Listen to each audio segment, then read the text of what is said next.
Black Star Network is here.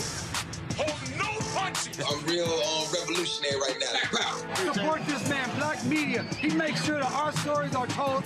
Thank you for being the voice of Black America, Roland. Stay black. I love y'all. All momentum we have now, we have to keep this going. The video looks phenomenal. See, there's a difference between Black Star Network and Black-owned media and something like CNN. You can't be Black-owned media and be scared. It's time to be smart. Bring your eyeballs home.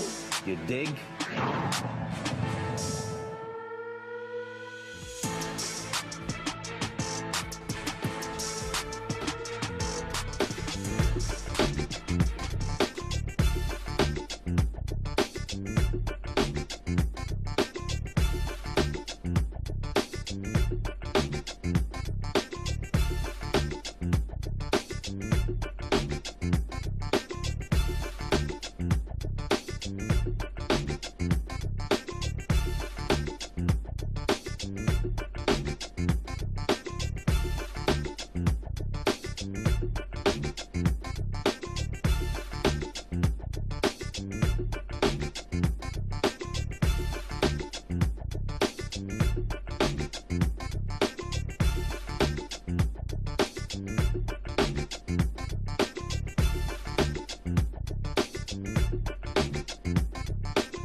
Well, folks, today is Friday, May 29th, 2026, coming up on Roland Martin Unfiltered, streaming live on the Black Star Network. The Republican war on Black America continues in Louisiana. They approved a new congressional map eliminating one of the state's two majority black districts and drew an additional Republican-leaning district in its place. Not only that, the plaintiffs in the Louisiana Calais decision, they wanted to wipe out both black districts. We'll be joined by Congressman Cleo Fields, whose district has now been eliminated. In Alabama, they are rejoicing over a appeals court allowing them to cancel the May 19th, 10 days ago, the May 19th election, and calling for a special election for 2 state Senate seats. That's to also wipe out black people. The twice-impeached, criminally convicted con-man-in-chief gets a setback in the federal court.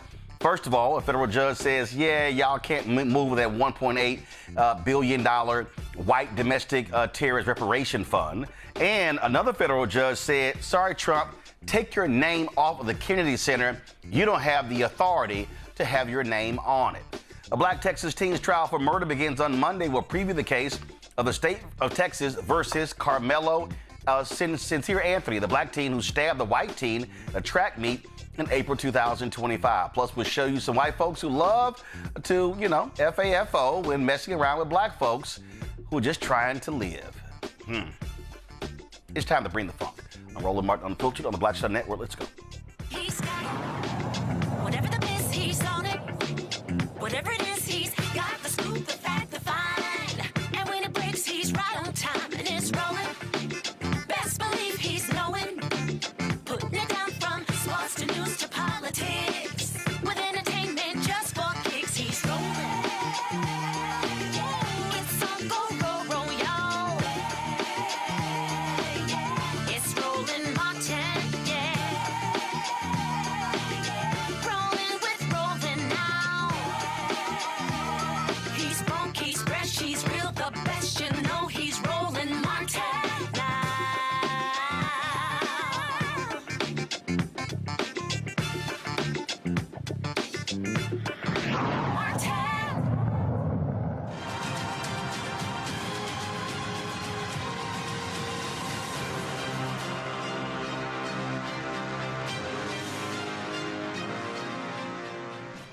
Well, folks, Louisiana did exactly what the Supreme Court allowed them to do, wiping out a majority black congressional district. You know, the same one they were ordered to draw after they have for decades discriminated against black people. It was, of course, it was now 5-1. It will give Republicans a 5-1 edge in the state, in the U.S. House, eliminating that district.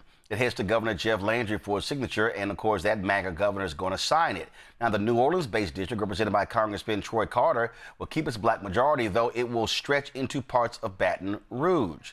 The Baton Rouge-based district, held by Congressman Cleo Fields, will be dissolved, with its voters redistributed into other districts, particularly into predominantly white areas in the Baton Rouge suburbs in southern Louisiana. The new map will shift Louisiana's delegation from 4-2 Republican to 5-1 Republican. Joining us right now is Congressman Cleo Fields. Glad to have you here. What's crazy, Congressman, is that the plaintiffs, all this is because of the Louisiana versus Calais decision. And the plaintiffs in the Calais decision, they're so, frankly, racist. They did not just want to wipe out your seat. They were clamoring to wipe out the seat of Congressman Troy Carter as well. Yeah, but first of all, thanks for having me, Roland. And you're absolutely right. I mean, the Calais plaintiffs, they have decided, they haven't yet, but they are talking about and threatening to file another lawsuit saying that the map is still gerrymandered because of, Congressman Troy Carter's district. I think that's just absolutely nonsense. And people in Louisiana and people all across the country need to fight back. I mean, people need to, if you're not registered to vote, then you really should be. And if you don't vote and you're registered, then you should vote. I mean, and people all across the country just need to take these signals seriously and actually take this time to register to vote and also participate. Because, this 33% black population in Louisiana is not going anywhere but to the voting polls. And we're encouraging people to get out, get registered, and get out and vote on Election Day. Well, to that particular point there, that is important. And we've been saying that for quite some time, on this show. And what you have here is, and again, it's all nonsensical. On one hand, you got these Republicans who were defending the map at court, saying no, race wasn't part of the consideration. And then when the Calais case was filed, they were like, oh, let's now switch sides. And it was like, okay, now we're going to fight for that. Then the same Supreme Court, the exact same Supreme Court, ruled that it was discriminatory maps against black people and allowed for the second one to be created. Then they come back and now say, well, no, race can't be used, so we're going to wipe that out. Yeah, this is a signal that was sent by President Trump the day he took office, when he signed an executive order to do away with diversity, equity, and inclusion. It sent a dog whistle across the country that it was all right to be exclusive and not inclusive, that it was all right to discriminate. And then the Supreme Court, basically they followed through because, listen, Rowan, I was chairman of the committee when we created the second minority district in Louisiana. I was chairman of Senate and Governmental Affairs, and I knew we had to follow the jingles test because we had been down this road before, quite frankly. And the author of the bill, we made it very clear. I questioned him extensively. Why are you drawing the map the way you drew it? And because we drew maps that were much more compact. And he said, listen, I'm trying to protect the only female member of Congress from Louisiana. I'm trying to protect the Speaker of the House. I'm trying to protect the Majority Leader. Those political considerations were absolutely okay under the jingles test. And the Supreme Court just did not want to see it that way. The record is clear. The record is there. They just didn't read it. What, 6 of them didn't or didn't care. But, these are the same struggles we had when we were fighting Plessy v. Ferguson. And I tell people in Louisiana, listen, we've been down this road before. We've had battles like this before, and we can't retreat. We just got to get more engaged. And that's why I'm encouraging people, not only in Louisiana, but across the country, particularly the southern part of the country, to get more engaged and participate in this process, because these voters, they don't know where to. I mean, they were having a problem with all these black voters. What are we going to do with them? These voters are going to go to the polls and they're going to vote on Election Day. And no matter what district you put them in, their voice will be heard. And look, that was one of the issues that we raised. And we've had Garrett Chambers on here, and I have been saying that the problem that we're also seeing is that black votes in Louisiana are not voting their numbers. And the reality is, if black turnout was, and I've been using the 70% threshold, if black turnout was 70% of our capacity, we wipe people out. We win. We can dominate. But that cannot happen if black folks are turning out at 38, 40, 42, 45, 50%. And so I know that there are grassroots efforts in Louisiana to be on the ground, to put pressure, to get folks to register. What are you and others are doing? What is the state Democratic Party doing? What are nonpartisan groups doing? Because there has to be massive, we keep talking about turnout and register people, but there has to be massive voter education about public policy, about the issues. People have to we got to walk people through to say, this is going to be the impact of not having a Congressman Cleo Fields representing you in Washington, D.C. These are the millions and billions that will not be coming back to our communities. They'll be going to rural Louisiana, targeting Republican white voters. We have to walk people through what the consequences means by no representation. Yeah, absolutely. Look, I've always said, voter registration without voter education, is almost a waste of time, because you got to give voters, you got to educate them and tell them why to get involved. I remember about 3 weeks ago, I had a town hall meeting in Shreveport, Louisiana, and that was a lady who stood up and she said, and that was after the district was declared unconstitutional by the court.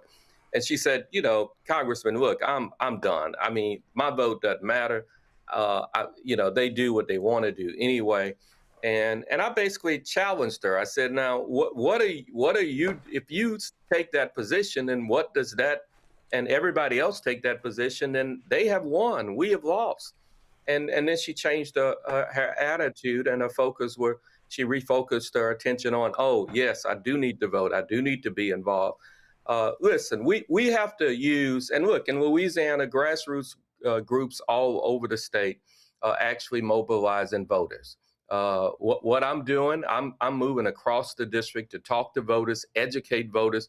People are aware of what's taking place in Louisiana. You mentioned Garrett Chambers. I mean, Garrett has been very engaged. And I think all of us collectively need to educate voters, tell them, this is going back pre-60s, I mean, people are changing lines because they can, and black voters don't have the protection of subsection 5 of the Voting Rights Act. Now they don't have the protection of subsection 2. And I really think that, we need to pass a law where states are not responsible. States are not, do not hold the threshold as to how you get in and register to vote, because southern states have made it very difficult for blacks in this country to even register to vote. And I just think there's a lot of education taking place. When you lose a member of Congress, there are rural communities in Louisiana that I've helped get money appropriated for their water systems. They've never had a member of Congress to actually show up at a town hall meeting and talk to them, and then go to Washington and talk about them and get them federal appropriations. So people realize the impact this decision will have on Louisiana. But it won't stop here. I mean, you mentioned the state of Alabama moving on state legislative seats. Look, the next test is going to be state legislative seats all across this country, and then city council and school boards. And we just can't just sit idly by and just let it happen. And as a part of that, you talked about that particular town hall. What I've also said to people is what should be happening. And this is what I'm talking about is Louisiana, is Texas, is Mississippi, is Florida, is Alabama, is Tennessee, is North Carolina, is South Carolina, is Georgia, is Arkansas. What should be happening between now and Election Day, every single week, in every single one of those states, in every single one of these cities, there should be a citizenship education meeting, town hall discussion. And I'm talking about, and what I've been saying, Congressman, is we don't need one group or one church bearing the burden of doing it every single week. What I'm saying is every single week in Baton Rouge, it should be this week, it's going to be this church. The next week, this community group. The next week, the Alphas are doing it. The next week, the Omegas are doing it. The next week, the Deltas are doing it. The next week, Prince Hall Mason is doing it. The next week, the Eastern Star is doing it. The next week, the Links are doing it. And the word goes out, and if you miss it, and what I've also been saying, we need to make sure it's also being live streamed because, and what I also tell folk, I don't care if 10 people show up. I don't care if 20 show up. We have to have that, and we've got to be walking people through saying, let me explain to y'all, this is what the district now looks like. This is what's going to happen if they are in control. If these are the public policy that's going to be impacted. Right now, the Republicans have a razor-thin margin in the House. That one seat in Louisiana could make the difference between whether you have a Speaker Hakeem Jeffries or you have Speaker Mike Johnson. And then, because it happened in North Carolina. And so that's what this has to be about. It has to be that type of action, which we saw during the Civil Rights Movement or the Black Freedom Movement, where it was constant. And so it can't just be, well, let's just send some tweets out, put it on TikTok, put it on Instagram, and hope folks show up. Nah, it's got to be hardcore grind every week. No, I agree with you, and you couldn't have said it better. I mean, it has to be, and it has to be all inclusive. You know, I think the Divine Nine, they need to, and they have been here in Louisiana, and I suspect other states as well. They have been engaged. I really think people in Louisiana are more engaged now than they have been since, and I'll be honest with you, since David Duke. I mean, when David Duke ran for governor, I mean, Black people in Louisiana just really showed up. They really registered. They really went out to vote because they saw it firsthand. No, we cannot go back to those days. And the Greeks and the fraternities and the churches, the sororities and the churches and nonprofit groups, groups all over Louisiana actually got engaged. And I think, that is happening now. And I can't overemphasize, what you just said. I mean, everybody has to play a role in this. During the civil rights fights back in the day, Dr. King was like the icon of it. Jesse Jackson was like an icon of it. All of these civil rights leaders were icons, but it took a whole group, the masses had to make John Lewis, when he walked across that bridge and had his brains almost beaten out, it was a whole movement. And I think, people sense the need for that movement today. And I really appreciate what you said. And I think that movement is coming together right now as we speak. Last question for you. You have a decision to make. Are you going to run for re-election in one of these seats? I'll be honest with you. Go ahead. Yeah, I am seriously considering it. I'm going to meet with folk, in the next week, and we're going to make our decision, and our decision will be made public within the next 2 weeks. I'll put my 2 cents in here. The reason I believe that you should run is because I believe, giving them a clear path is capitulation. And I think whoever, if you choose to run and you run against them, they have to answer for this. They have to answer on the record, will you stand up for civil rights? That Republican has to answer, will you stand up for voting rights? And every single question has to be put to them, and then be able to go back to Black voters and say, see, this is the person who is going to be representing you if you don't turn out to vote. And so to me, that's what has to happen. Yeah, well, I appreciate it. And all of that is being under serious consideration. And as usual, Roland, thank you so much for keeping the issues that affect Black people across this nation in the forefront. I certainly appreciate it. Congressman Cleo Fields, thanks a bunch. Thank you. Bye. Go to my iPad, folks. This happened in Alabama. Now, this is what is insane. I'm talking about absolutely insane. There was a primary in Alabama on May 19th. I need y'all to hear what I'm saying. There was a primary on May 19th.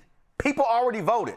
Well, Alabama is now celebrating the 11th Circuit Court of Appeals that said that Alabama can use the 2021 Alabama drawn state Senate map and not the maps drawn by the federal court.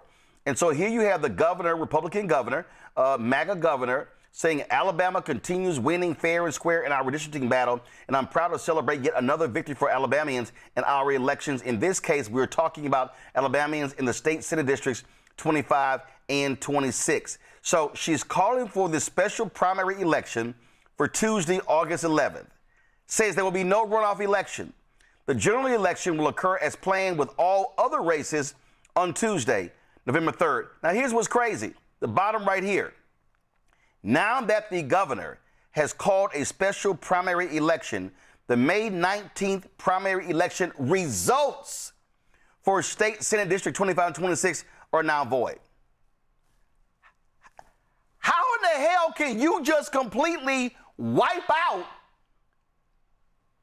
an election and then say, oh, I'm going to order a new one? That wasn't in the Supreme Court ruling. And remember, I told y'all this. When the folks wanted to challenge the map in Texas, same Supreme Court said, no, sorry. No, it's too close to the election. Yo, this was in December. The Texas primary was in March. So the Supreme Court was saying, sorry, the election is about 4 months away. No, we can't do that. So y'all just gonna allow Alabama to wipe out an actual election and then say, oh, I'm just gonna order a new one? Y'all, this is what we mean when we say this is a GOP war on Black America. And I can guarantee, let's see, Alabama Senate District 25. Let's see right here. Okay, give me 1 second. Alabama Senate District 25. Let's see right here. Alabama 25th District. Okay, let me see. I wonder what they look like. So they're calling for this here. I'm gonna pull it up in a second. So we know very well what these people are doing. We know very well how they are targeting Black people. This is how these people are operating. They're shameful and despicable. I want to go to my panel. Joining us today on this Friday. I'm glad to have folks here. Actually, let me do this here.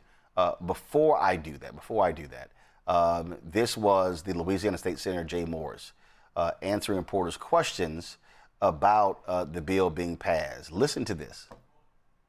I'm gratified that the majority of the Senate concurred in the House amendments and it's headed to the governor's desk, and this whole debate seems to be over for now, and so I'm happy about the result. You had hundreds of people come out and protest against this bill, share public testimony. Did you take anything away from that?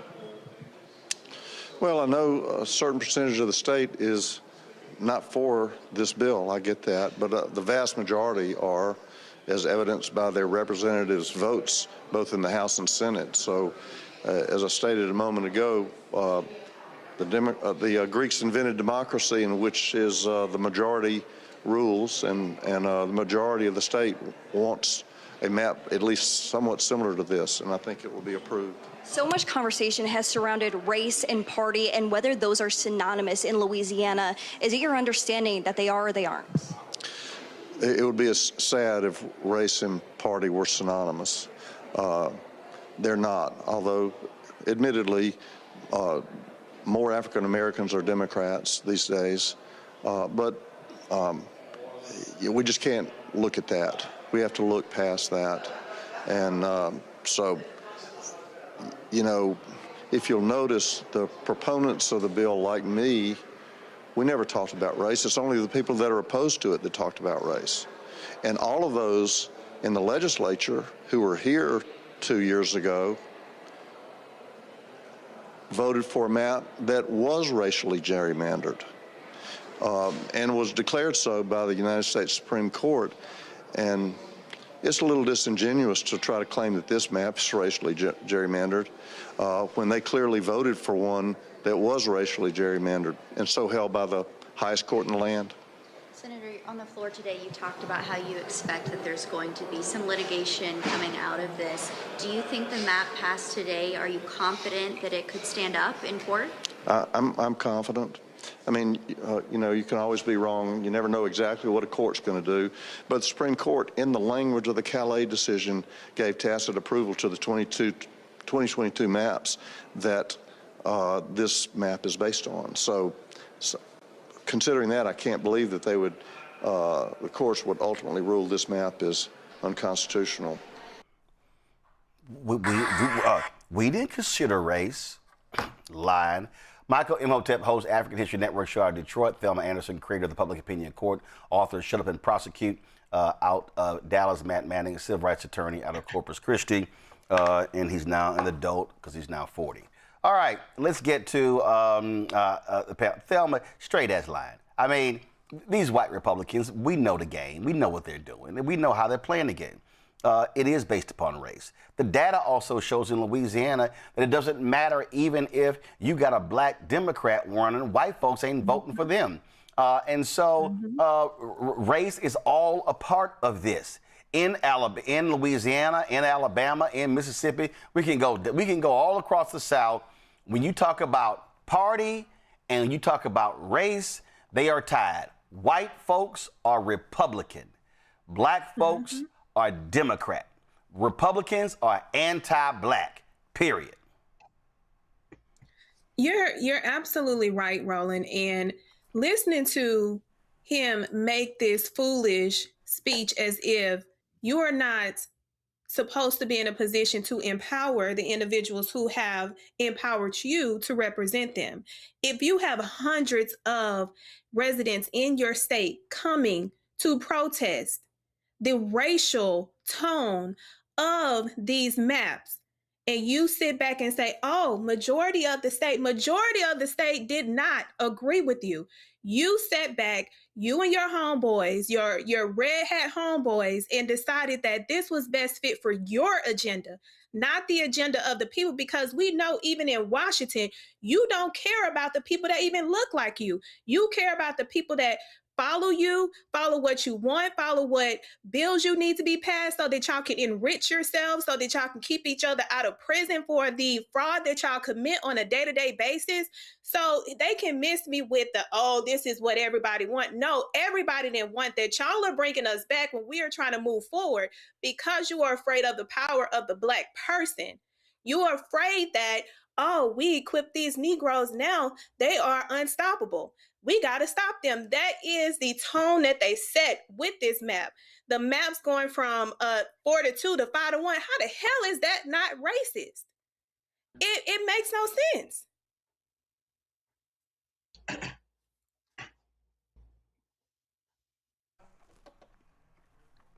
Michael? Okay, now I can hear you, Roland. Well, Roland, hey, this is what we warn people about. I mean, this is predictable. This is white supremacy, white nationalism, the fear of the browning of America. But you know, when State Senator Jay Morris, I have to give it to him. He's another one of the great straight-faced bullshitters, just like Junior Varsity Vance. He sat there and told those lies with a straight face. African Americans are 33% of the state population, right? So what they just did was they protected the House seats of Mike Johnson, protected the House seats of Steve Scalise. They put the black voters into one district that snakes throughout the state. They put them into one district, but it's not about race, okay? So now they have no problem with majority white districts. They have 5 majority white districts, but it's not about race. They have no problem. The problem is when you have 2 majority black districts and there's 6 total districts, and they want to reduce it down to 1 majority black district.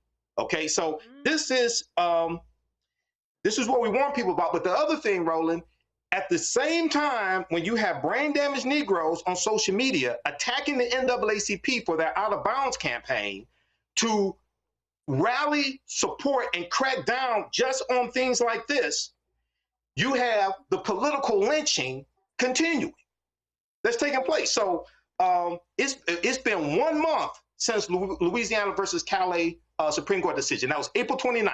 Look at what has happened just in this 1 month. So this is why the fight continues, and we have to be smarter too.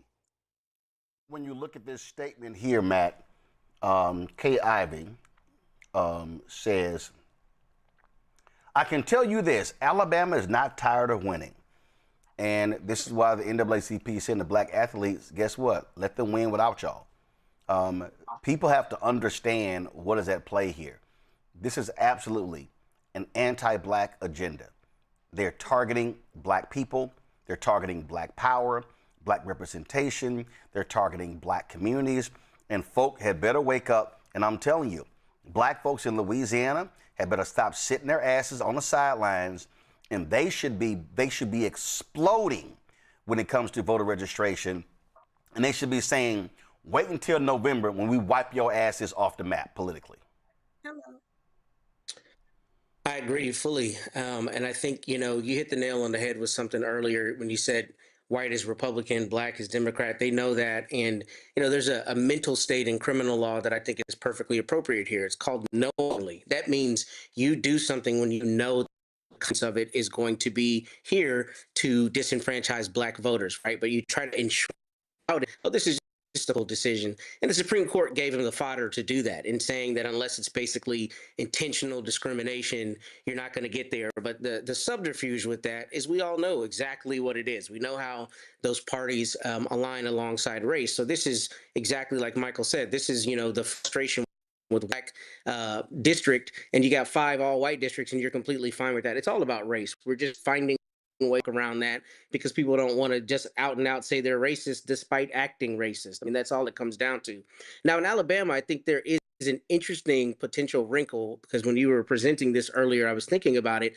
I wonder if there's going to be almost some infighting or some cannibalization, if you will, because whoever won in that election is going to say, look, you don't get to take my duly, won seat from me. And I think that could potentially affect even white people who were voted into the Alabama legislature, Alabama Senate. And you may have some infighting there, but I don't know if that will be big enough to turn the tide on anything.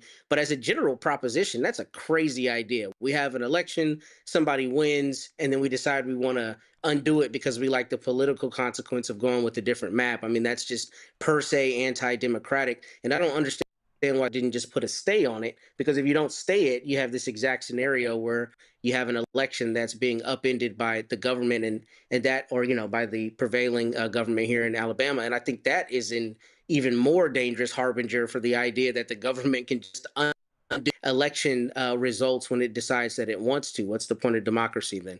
All right, folks, hold tight 1 second. I got to go to a break. We come back. Lots to break down, including the continued corruption of Donald Trump. We'll tell you what a federal judge said regarding that $1.8 billion white domestic reparations fund, as well as how another federal judge said, yeah, your name's got to come off the Kennedy Center because you don't have the authority to put it on there.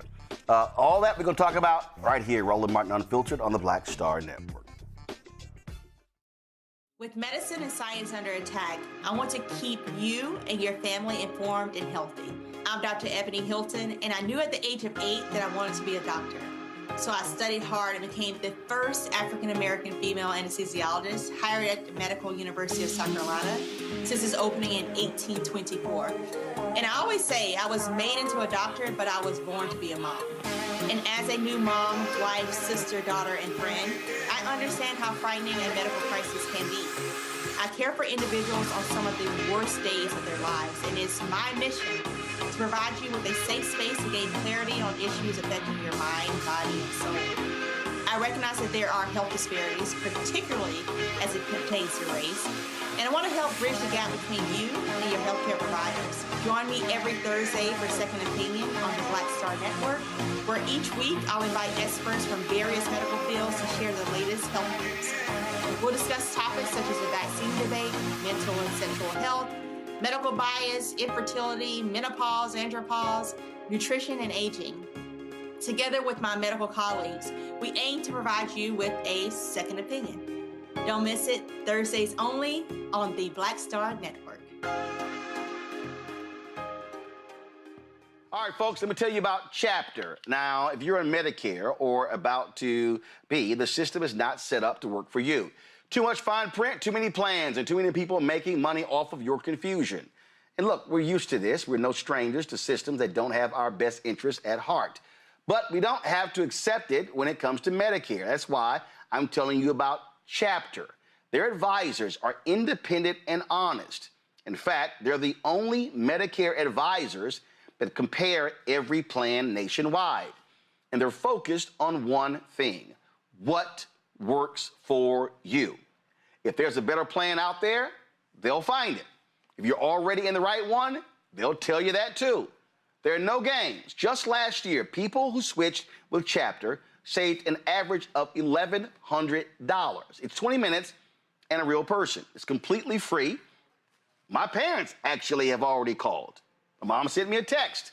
Folks, give Chapter a call at 724-264-8281, 724-264-8281, and connect with someone you can trust.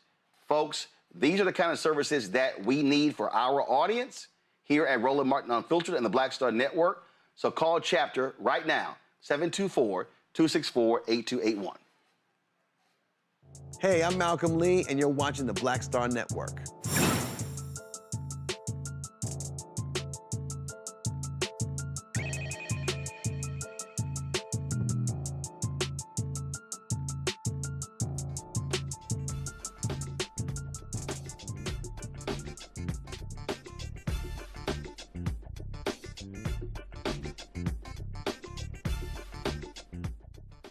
Veteran Democrat Congresswoman Frederica Wilson of Florida is not going to seek re-election to her 24th congressional district.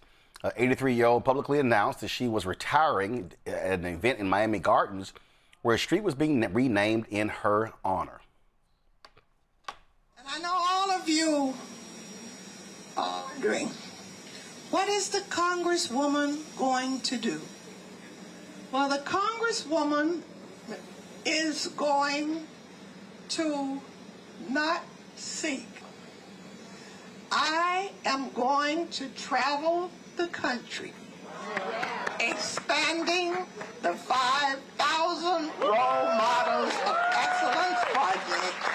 The people who call our office every day asking, how do we get a program in our school district? That is what I'm going to do. I want to thank all of you for trusting me, for giving me the honor of serving you all of these years. It has been a blessing to meet all of you, to help so many people. I cannot go anywhere. The grocery store, downtown, the mall, people. Thank you, Congresswoman Wilson, for helping my son. Thank you for helping me. Thank you for helping my son who was in prison. Thank you for helping my mother in the nursing home. So it has been quite a journey. Folks, she has recently been absent from Washington, D.C., missing more than 40 House votes while recovering from a second eye procedure. Wilson is known for her outspoken advocacy, decades of public service, and, of course, her cowboy hats. She's represented Florida's 24th congressional district since 2010. Democratic leader Hakeem Jeffries released a statement about her decision to retire. Throughout her entire career in public service, Congresswoman Frederica Wilson has been an unyielding champion of our children, a defender of the disadvantaged, and a voice for the voiceless. Representative Wilson's deep roots serving the community began as an educator and elementary school principal, eventually earning a position on the school board and later in the Florida State House and Senate.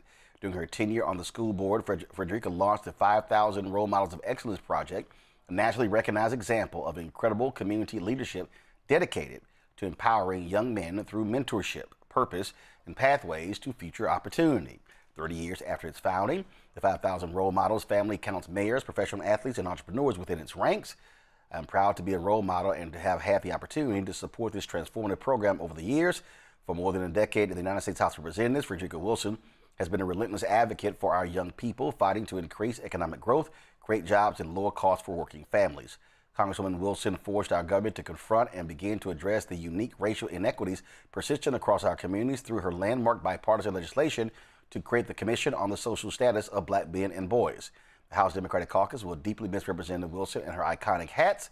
More than just her signature style, they represent her many roles throughout a lifetime of service. We are forever indebted to her for her tenacity, and we wish her and her family the very best in this next chapter.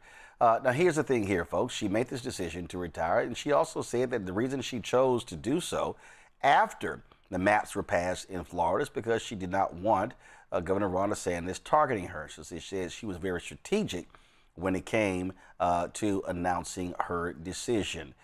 Michael, I'll start with you. These are the kind of decisions that should have been taking place for quite some time for other people. The reality is, if you look at the last several members of Congress that have died in office, most of them have been Democrats. Folks like Jerry Connolly, Garcia. You also, of course, you had State Representative Sylvester Turner. Before that, Sheila Jackson Lee, David Scott. My deal is this here. If you're elderly, if you are constantly sick, it's time to go. You serve your time. It made no sense to me. Look, David Scott, frat brother, but I'm like, bruh, why did you file for re-election? And then he dies before the primary. And so I'm glad that Congresswoman Frederica Wilson said, listen, I served my 10 years. I've served time. It's time for me to step down, 83 years old, having health issues. And then, listen, you can live the rest of your life. You can still stay involved in public service, but you don't have to be. Public office does not mean public service. Right, and public office is not a lifetime appointment like the U.S. Supreme Court or the federal bench either. Now, let me frame this conversation like this, okay? I appreciate those who are lifetime servants, lifetime public servants. Okay, I appreciate that. Sometimes, and this may not apply to Representative Frederica Wilson, but just generally speaking, sometimes when you have somebody that's a lifetime public servant, and they care about the people, it's hard for them to step away from that position. Okay, and then other times you have those whose identity is defined by that position as well, and it's ego-driven. Okay, here, you know. I'm glad she made this decision, and she's 83, and I'm not into ageism, but hey, when it's time to hang it up, it's time to hang it up, and you can still stay active in other ways. But I respect her for, making this decision, and there's a lot of old ass Republicans that need to make the same decision also. So I know we've had recent deaths among Democrats, but hey, it's on both sides. Yeah. Okay. Yeah, absolutely. But I agree with this, and I respect her for this also. Absolutely. And Thelma, again, it's about continuity. You're representing the people. It's not about you. It's about the people you represent. No, absolutely. I agree with what both of you have said. And I think people forget that your purpose has an expiration date. It's not meant for you to stay lifelong in a purpose for it to be fulfilled. And what I appreciate about Representative Wilson is the fact that she showed Joe Biden what he should have done. And my issue with these elected officials, when you know that you are sick, when you know that you cannot perform the duties of what the people voted you in to go and fight for them and be their voice, it's time for you to wrap it up. You stand there for an agenda of yourself. It becomes self-serving and not selfless. at that point, when you start to think about, oh, the betterment of yourself, that's not why you are put in this position. It's the betterment of the people. And when people get to a certain age, we know that things slow down. Your motor is not going to motor like it was when you were 21. It is meant to slow down. And at that point, you need to have a hard conversation with yourself, because I don't want to keep seeing people like Mitch McConnell falling out and looking ridiculous, knowing that he one foot in the grave and 1 foot out. It's time to hang it up and understand your purpose can continue in other ways. That's what I appreciate about Representative Wilson. She understood that. Regardless if she's in her 80s now, she said, you know what? I can't rooster like I used to. It's time for me to let someone else come in, despite what the governor is doing, to take on what the legacy that I've built. Absolutely. Matt? Okay. All right. Matt working through his Wi-Fi there. All right. We'll get him back. All right, y'all. Let's talk about this here. The twice impeached, criminally convicted felon-in-chief, Donald Trump, got nailed today in federal court.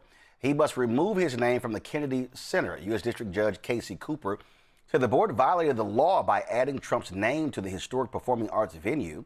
The judge also blocked the Kennedy Center from temporarily closing its doors for a year-long renovation. In the 94-page opinion, Judge Cooper concluded that the law establishing the center makes crystal clear that the center is to be named for President Kennedy, and it cannot bear any other formal name or public memorial based on the board's unilateral say-so. The Trump administration must remove all signage from the Kennedy Center that includes Trump's name and update its website to remove all references to the name Trump Kennedy Center or the Donald J. Trump and John F. Kennedy Memorial Center for the Performing Arts. It must take place within 2 weeks. Judge Cooper said the center was permanently blocked from displaying, installing, or maintaining any physical or digital signage on the Kennedy Center building or grounds that designates, suggests, or implies that the institution is named for any person other than President John F. Kennedy. Now, this was a lawsuit that was filed by Congresswoman Joyce Beatty, who is an ex officio member of the board. Congresswoman Beatty, want to have her on the show. She's receiving an award, so she couldn't make it, but she did release this statement. Today's ruling rightly affirms that the administration's efforts to rename and close the center have no basis in law.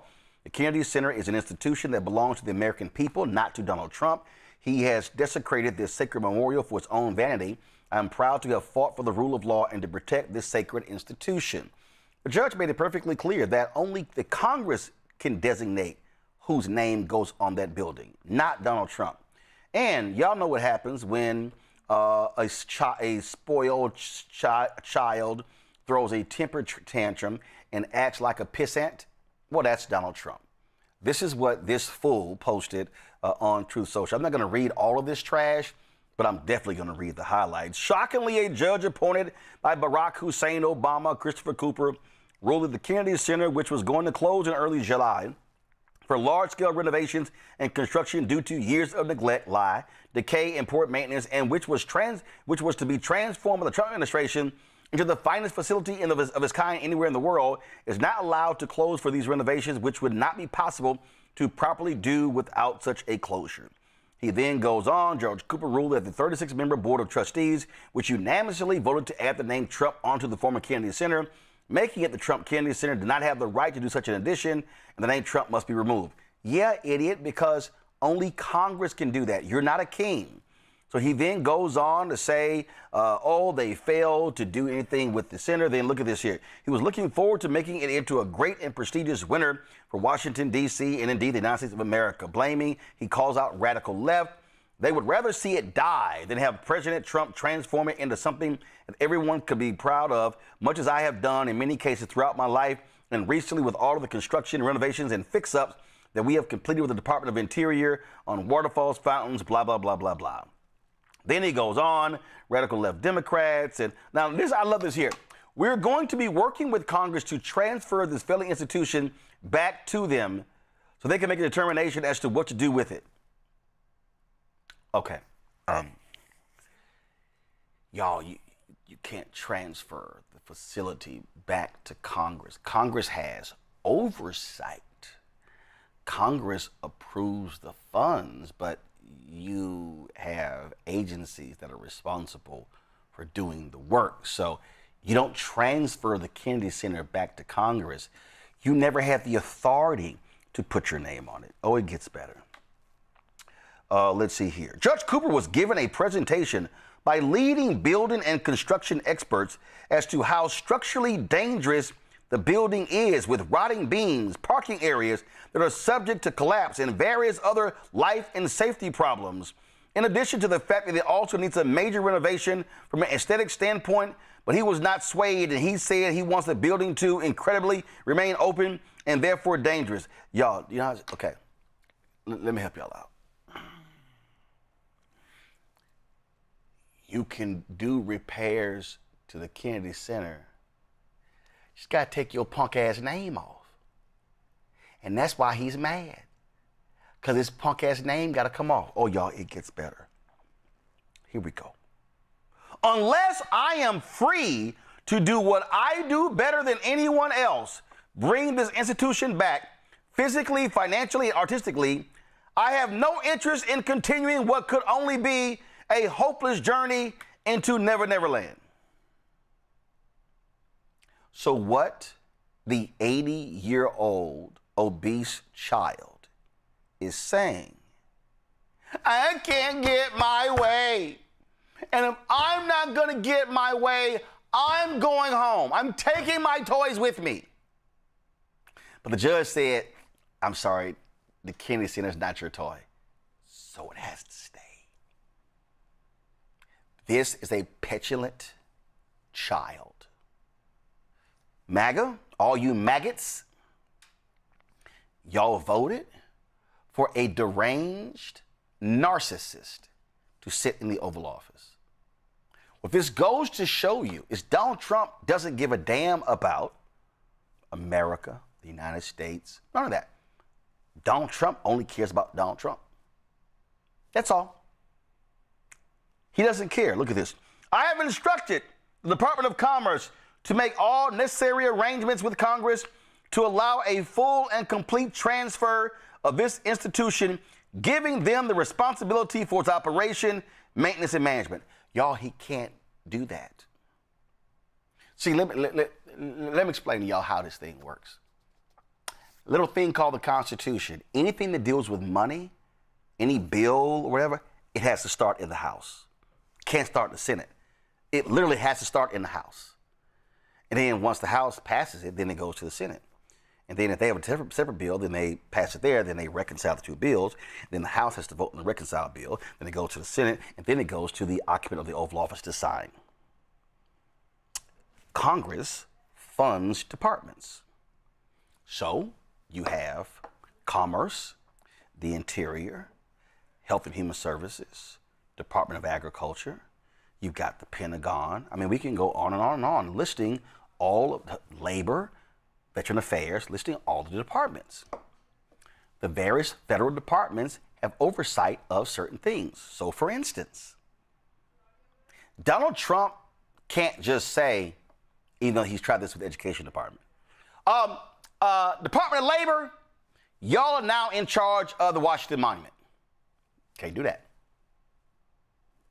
That's not how it's done. So this idiot actually thinks that he could just, okay, Congress, I'm going to give y'all the Kennedy Center back. No, you can't. The man is an idiot. He's an absolute idiot. And he lost, and he's throwing a tantrum. Oh, but it got better. Another federal judge temporarily blocked payouts from Donald Trump's Anti-Weaponization Fund, which is really the White Domestic Terrorist Reparations Fund. Today's ruling means no money will be released for the claims through this new $1.7 billion slush fund for Trump allies who believe they were victims of a weaponized government. U.S. District Judge Leonie Brikema in Alexandria, Virginia, also barred the government from moving forward with the fund's creation while litigating challenges to it. Yep, that's pending. The judge scheduled a June 12th hearing in this case to hear arguments about whether to extend the order blocking payouts from the fund. The government created the reserve to resolve Donald Trump's lawsuit against the Internal Revenue Service over the leak of his tax returns. Oh, and one more thing about those tax returns. You know the judge that was overseeing the lawsuit? And you know that judge has said, you know what? I'm going to reopen the case because there might be deception involved. Ooh, y'all, my man hit the hat trick today. Donald Trump hit the hat trick.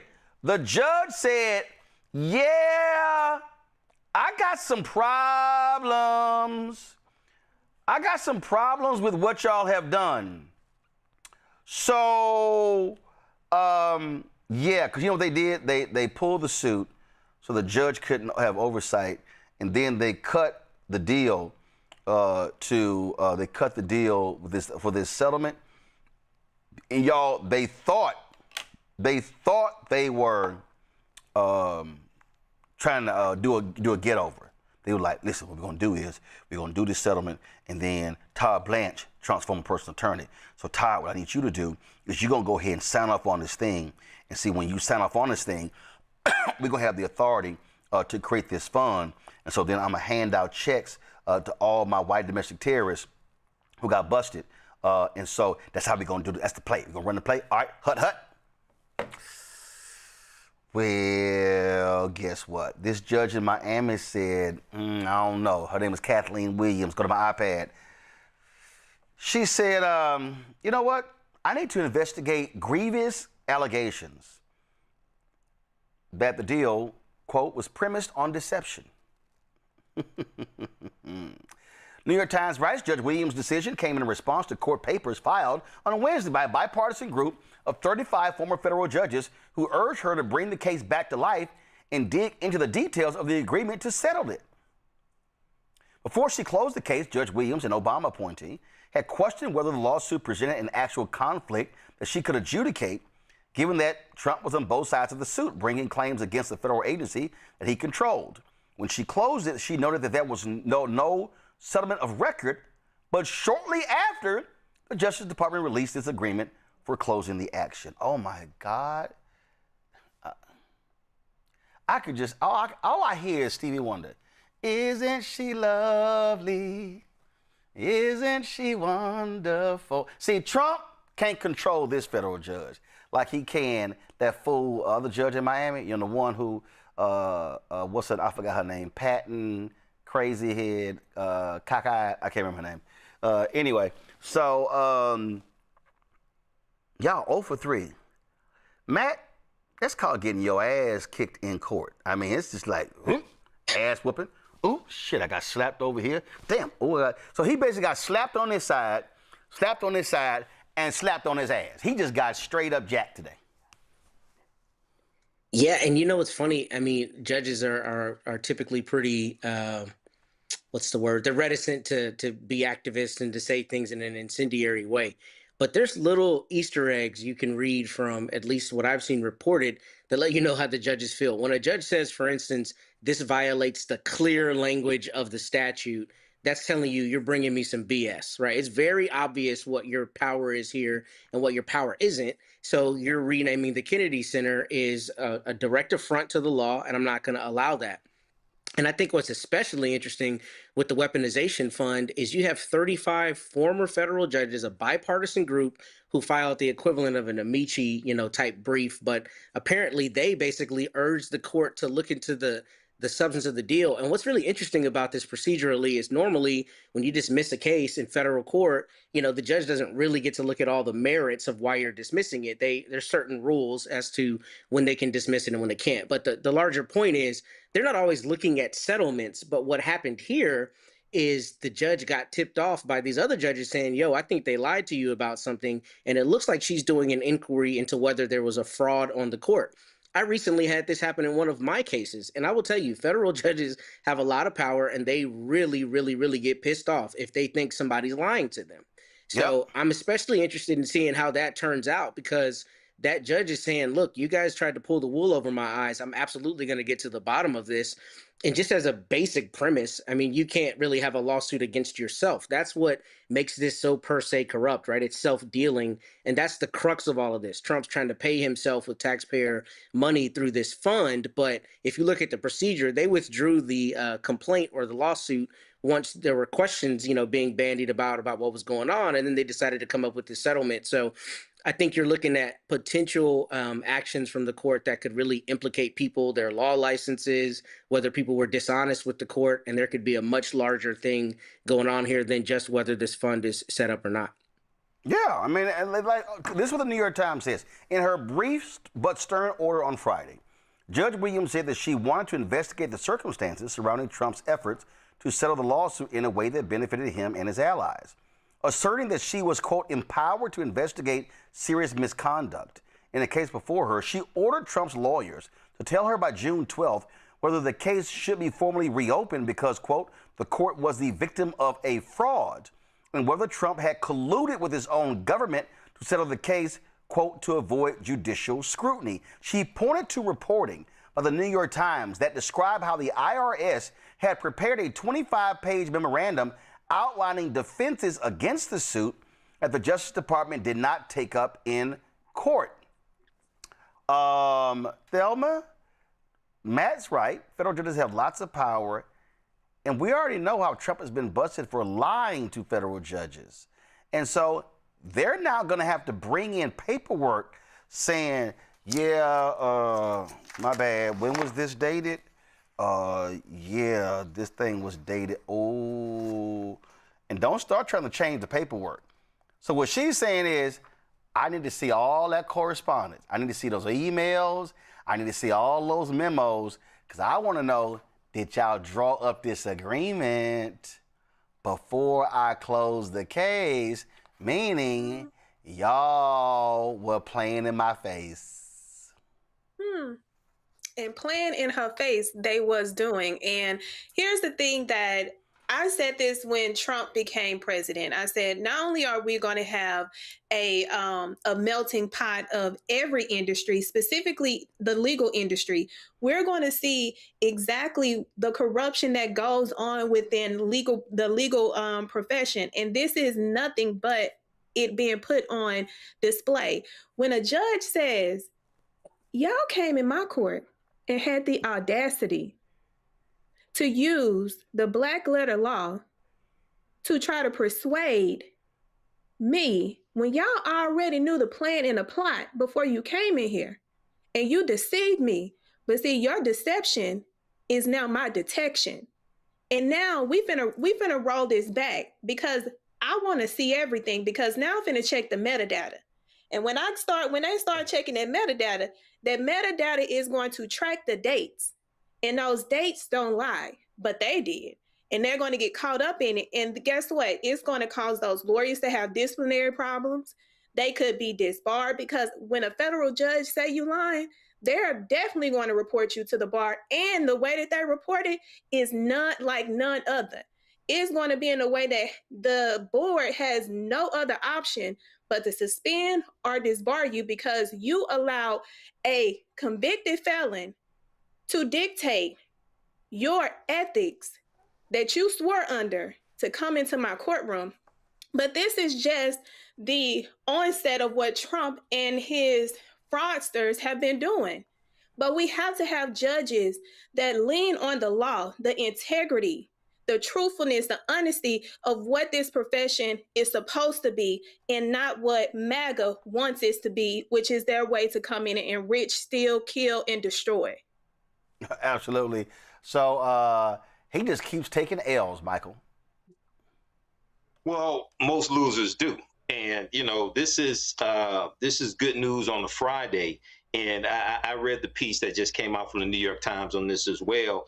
And Judge Kathleen Williams noted that when she closed the case, when the case closed previously, that there was no settlement of record.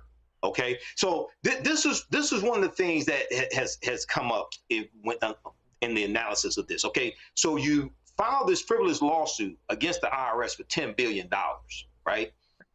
There's no settlement of record, but then you create this $1,776,000 fund and talk about this is for people who were the victims of weaponization of the government. And a lot of people are saying this is Donald Trump's attempt to fund his personal militia so that the January 6th insurrectionists, who he gave a pardon to, 1,500 of them, can now get money after they assaulted police officers and stormed the Capitol, because who knows what's going to happen if he needs them again. Okay? So we have to understand how all of this is connected. So this is, once again, the reason why you have to have good federal judges. This federal judge was nominated by Obama, and then also Judge Burkima, nominated by President Clinton as well. So all those people out there who said judges don't matter, your ass probably didn't read any of Project 2025 either and don't know what's going on. You know, so we have to understand how all of this is connected. But so we'll see how this works out, but the fight continues. Keep taking those L's. All right, y'all. Quick break. We come back. Drama in the New York Giants locker room, beyond the fact that they suck as a football team. Their quarterback, Jackson, whatever his name is, Jackson Dart, you know, he introduced Trump at a rally. Why are you laughing, Matt? They do. They suck. They So suck. you said they suck. I'm a Cowboys fan. I hate the Giants. So Shit, y'all suck too. Y'all suck more than they do. That's not the point. We hate the Giants. I mean, like if you gonna laugh, if you gonna laugh, I mean, you were laughing too much. Y'all really suck. Y'all really suck. See, yeah, come on, Roland. Y'all do. Y'all suck. I mean, the season ain't started yet, Roland. It's a new season. No, that's not. Yeah, right now they still suck in the off season. So it's like, I mean, they suck. The Cowboys suck. So let's just don't blaspheme America's team. Just keep pushing. Let's just you're not even in Dallas. You're in Arlington. So y'all suck. So let's just be real clear. Y'all are terrible. Your team is terrible. So keep laughing. They're going to the Super Bowl. Yeah, they're gonna go to the Super Bowl. They're gonna buy a ticket like everybody else. Exactly. So they can keep sitting. They can keep sitting here. You can laugh, but yes, the Giants suck. And just in case, Matt, you'd be reminded of this. This took place at your stadium. Oh God! Here we see, you got a weak-ass Cowboy fan who's directing the show, and see, he thinks he's not gonna pull it up. But see, he's not gonna get paid if he don't pull this up. So I advise Henry to go ahead and punch that. I advise Henry to punch that button, or I'm telling you, because I'm telling you right now, I would advise Henry to call the EEOC. No, you call it EEOC because you call EEOC. Let me remind you, I approve invoices. Let me also remind Henry, I dictate who directs each day. So you might not Henry might not be able to even put an invoice in because he may not be directing for the next month. Hero, give Henry my number. Oh yeah, boy, it's amazing. It's amazing. Oh hell yeah, it's amazing how they got punched. Oh yeah, it's amazing how they got punched. So I just wanted to remind y'all, no, keep it up. Bring it back up. This workplace violence. I just want to remind Matt who beat your ass in your stadium, like smacked the shit out of you. So next time, keep the Texans out your mouth, except say way to go for beating our ass. There you go. Now Henry, you feel some kind of way. Nobody said anything about the Texans. Now Henry, you can come back to the panel. Yes, I thought so. All right, when we come back, we're gonna talk about Jackson Dart. Speaking of the Trump rally, and man, his teammate lit his ass up. That then led to a team meeting. Now Dart comes out today to address it. Carter comes out today to address it. And you know Jameis Winston has something to say too. We're going to show all that next on Roland Martin Unfiltered on the Black Star Network. Don't forget, support the work that we do. Join our Bring the Funk fan club. Y'all, this is the realest, blackest show out here. Don't nobody do what we do. No radio show, no TV show, no digital show can touch what we do. And so y'all want to support what we do, please do so by joining our Bring the Funk fan club. You want to contribute via Cash App, use a Stripe QR code. You see it right here. Check some money order, make it payable. First of all, you're listening, go to blackstarnetwork.com if you want to support the show. Check some money order, make it payable to Roland Martin Unfiltered, P.O. Box 57196, Washington, D.C., 2003 7-0196. PayPal's R. Martin Unfiltered, Venmo's RM Unfiltered, Zelle, Roland at RolandSMartin.com, Roland at RolandMartinUnfiltered.com. We'll be right back.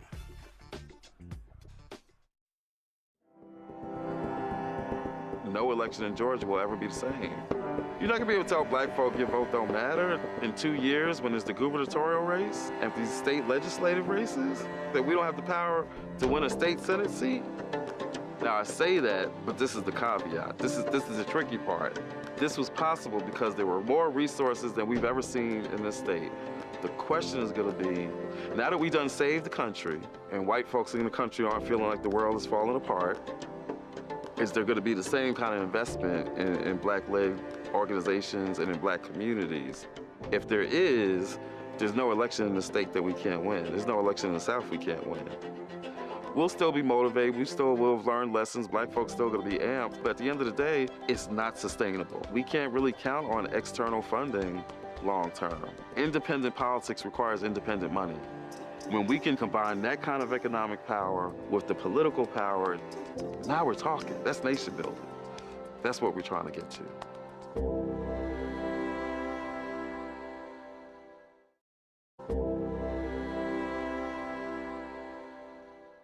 All right, folks, let me tell you about Chapter. Now, if you're on Medicare or about to be, the system is not set up to work for you. Too much fine print, too many plans, and too many people making money off of your confusion. And look, we're used to this. We're no strangers to systems that don't have our best interests at heart. But we don't have to accept it when it comes to Medicare. That's why I'm telling you about Chapter. Their advisors are independent and honest. In fact, they're the only Medicare advisors that compare every plan nationwide. And they're focused on one thing: what works for you. If there's a better plan out there, they'll find it. If you're already in the right one, they'll tell you that too. There are no games. Just last year, people who switched with Chapter saved an average of $1,100. It's 20 minutes and a real person. It's completely free. My parents actually have already called. My mom sent me a text. Folks, give Chapter a call at 724-264-8281, 724-264-8281, and connect with someone you can trust. Folks, these are the kind of services that we need for our audience here at Roland Martin Unfiltered and the Black Star Network. So call Chapter right now, 724-264-8281. I'm Brittany Noble, Midwest-born, HBCU educated with experience in newsrooms across the country. Well, I've teamed up with Roland Martin to bring to you The Breakdown. This isn't just news. It's our stories, our voice, our community. Join me for The Breakdown, Monday through Friday at midday, only on the Black Star Network. How you doing? I'm Mark Curry, and you're watching the Black Star Network. That's why I got these glasses on, because that black star is bright.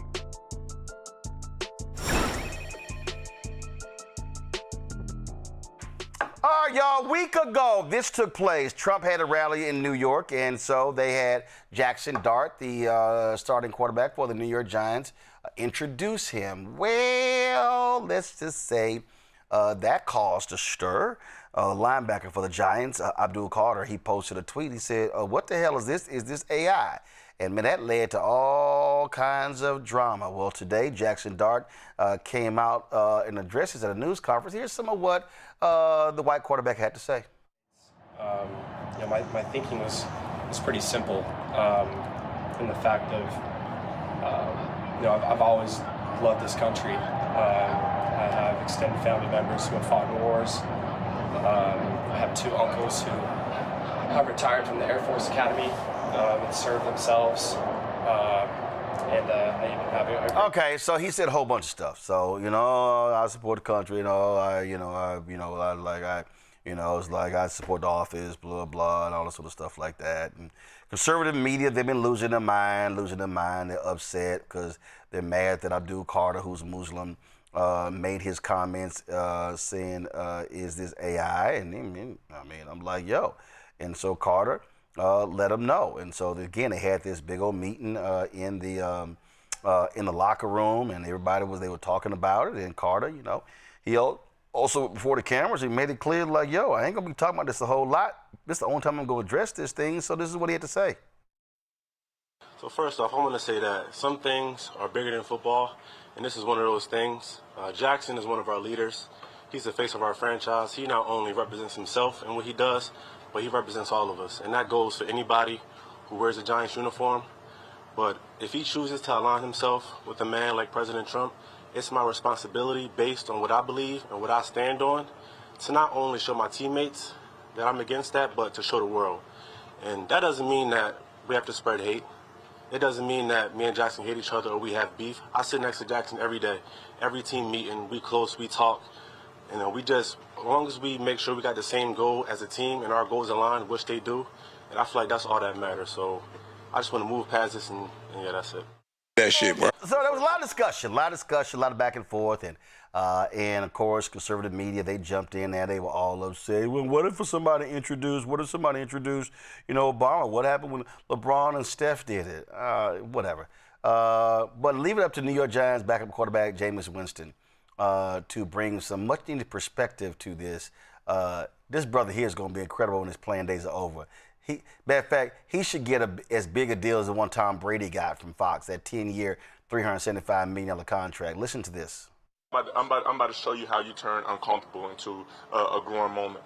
I'm from a city, Birmingham, Alabama, where they blew up a church with 4 little girls, and their parents and family had to go around picking up their limbs in the Deep South. Picking up their limbs, 4 little girls. I'm from a city where a little 9-year-old girl who decided to march got put in jail for volunteering her right of free speech, for standing on what she believes in. That's history. And I believe history repeats itself. But I also believe in respecting authority, respecting treating the man and the woman as I would like to be treated. That is how uncomfortable situations and uncomfortable times help unify people, because you know them, you realize from them, and you grow from them.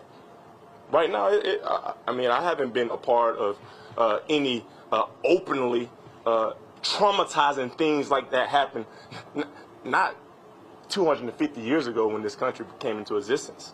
But try about 80 years ago. We got people that still live during that time. Those little girls will still be living right now.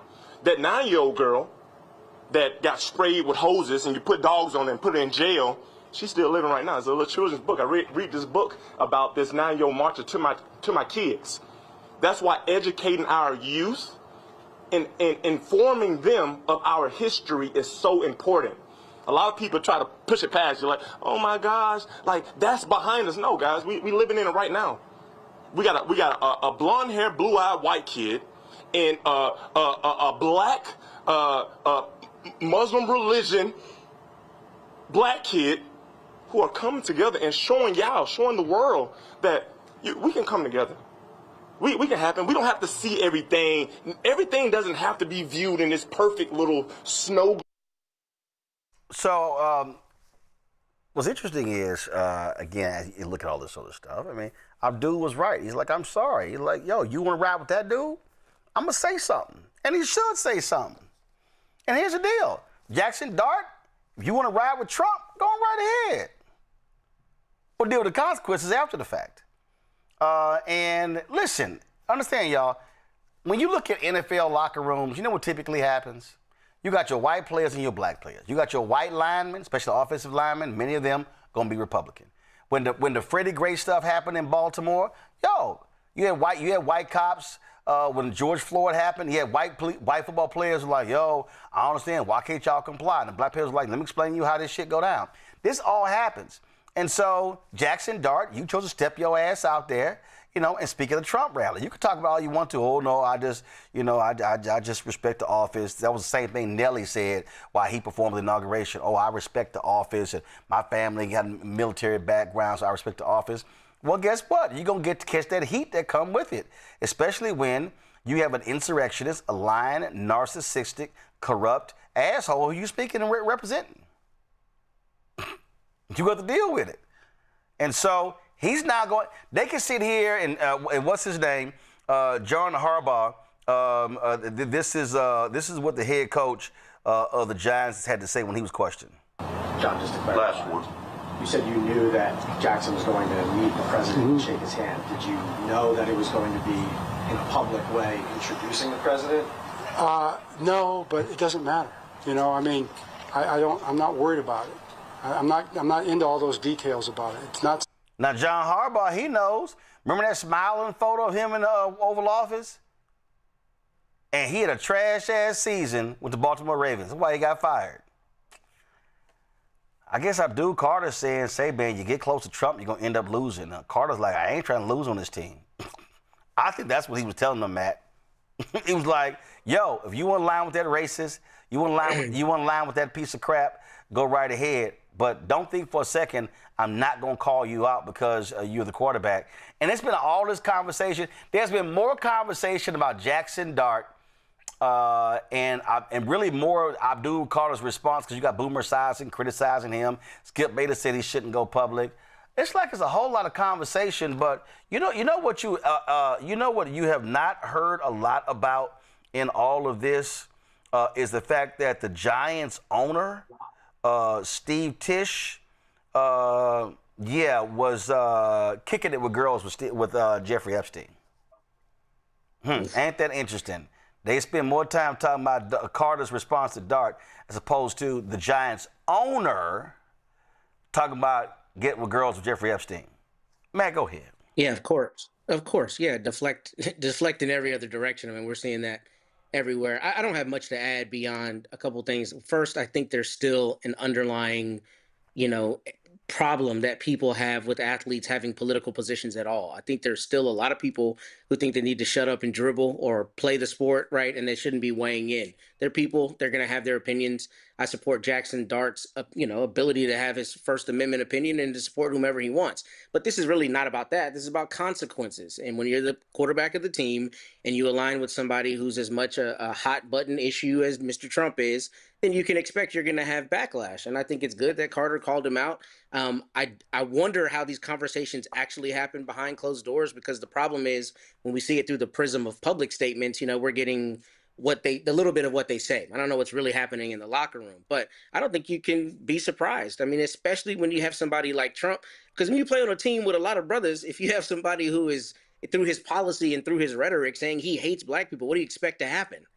People are going to feel some kind of way about that, and that's going to create a division. But, none of this is surprising to me, especially because, the way the NFL tries to portray itself as, this purely American sport and this big time, the backlash when people get mad at the Super Bowl performer and all that kind of stuff. I mean, I think some of these things are all tied together, but it doesn't surprise me that he's supporting Mr. Trump. I bet a lot of NFL players do.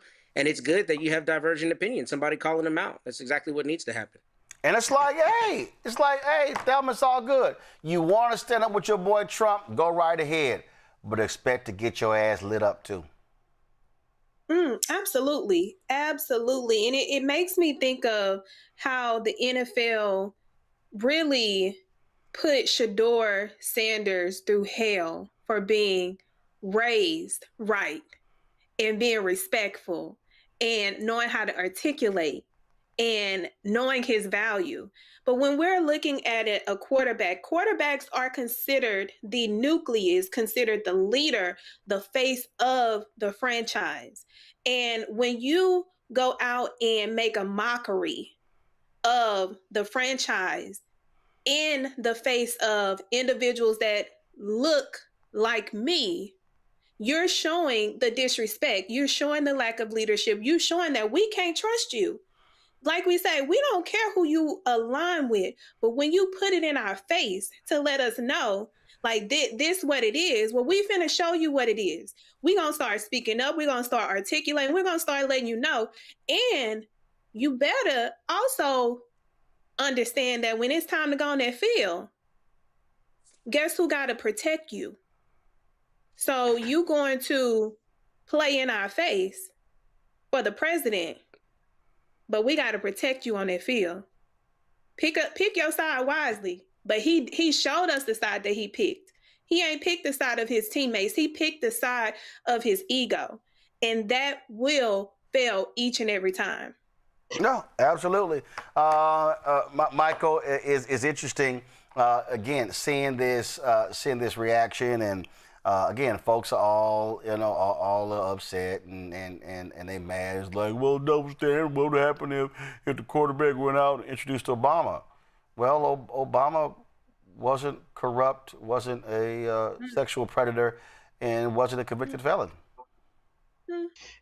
And Obama didn't incite an insurrection either and sent domestic terrorists to the U.S. Capitol and then gave a pardon to 1,500 of them. So Roland, the NFL is between 53% to about 63% black, depending upon which season. It varies from season to season. I'm sorry. That's on the field. That is not that is not in the executive suite or the owner's suite. But go ahead. No, I'm at the field. I meant the field because they keep us playing in the field because we were in cotton fields. I'm talking about the field.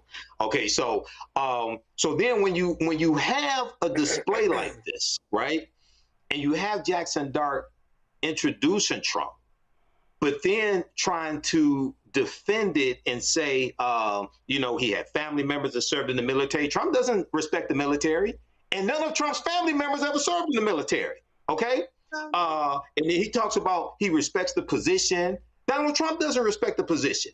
But this reminds me of the day after the 2024 election when a lot of African Americans went back to work and we were looking at white people at work and wondering which one of you people, I'm about to call them something else, which one of y'all voted for Trump? I think a lot of these brothers on this team are going to sit back if they don't know exactly who voted for Trump. They're like, okay, so you support this? What's going on? This is the most anti-black administration we have seen in decades. Even worse than the Reagan administration.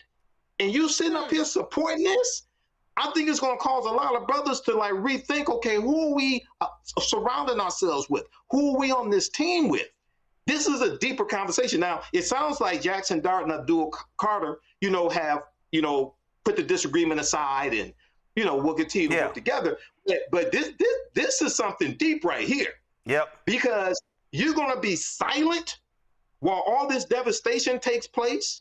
Yeah. And the attack on African Americans, attack on DEI, things of this nature. So we'll see how this plays out. Yep. Well, bottom line is, Jackson, you got to suck it up. All right, y'all. Let's talk entertainment. Donald Trump, just so y'all know, that was a bipartisan, nonpartisan commission that was set up to lead this big celebration of the country's 250th anniversary. Well, Donald Trump was like, you know what? The hell with y'all. I'm doing my own committee. So that's where this Great American State Fair idea came from. So it's supposed to take place on July 4th. You also know he's got his wife beater, Dana White, in the UFC coming to the White House for a UFC fight on June 14th. What's crazy is they're trying to order military members to attend this thing. They have height and weight requirements, and they're mandating they actually pay for their tickets. I'd be like, deuces to y'all. But anyway, so this was the flyer that was put out for the Freedom 250 Great American State Fair. And so you see right here, Martina McBride, country star, Young MC, CC, Music Factory, Vanilla Ice, Milli Vanilli, The Commodores, Morris Day and the Time, Flo Rida, Bret Michaels, okay? So stuff taking place between June 25th and July 10th. So these people accepted. Well, all of a sudden they began to find out really what this thing was about. And so all of a sudden, let's see, McBride announced, I'm not gonna perform. Young MC, nah, I'm good. The dude with CNC Music Factory, first of all, I don't even know why they coming, because they only got one song, and the song they got was really Martha Wash singing, and we already know what the fraud there was. She wasn't even in the video. They had this other tall, fine chick. Martha is a larger sister, but they wanted Martha's voice. She had to sue them. Her name wasn't even on the album. So, I don't know. Like, are they going to do a set or a song? I don't know. Okay, so the Commodores, appreciate the Commodores, but Lionel Richie not going to be there. Okay, so Milli Vanilli, one of them died. They only got, like, I don't know what the hell that's about. So we know this broke white boy here, Vanilla Ice. Oh, he got his one song. Morris Day and the Time, they said, yeah, Morris like, y'all ain't gonna see us there. Flo Rida, they've been lighting his ass up because he has not announced that he's pulling out. Even Bret Michaels was like, yeah, I'm not sure about safety for my fans, so I'm out as well. So now they are blasting them. Now they're blasting them. They're trashing all of them. In fact, Martina McBride is catching lots of hell from the country people You look at this right here. Fans shred country star Martina McBride after she caves to mob and bails on Great American State Fair. Well, y'all, it was, no, they were like, we were out. She actually released a statement on this very thing here because she and others were like, yo, we thought this was a nonpartisan thing, and this thing is really being positioned as a Donald Trump celebration. And so she posted this statement. I would like to talk to you and clear the air. I will not be performing at the Great American State Fair on June 25th. I was presented with an opportunity to perform at a nonpartisan event, but that turned out to be misleading. I asked a lot of questions and was assured that this was a nonpartisan event that was meant to celebrate all 50 states.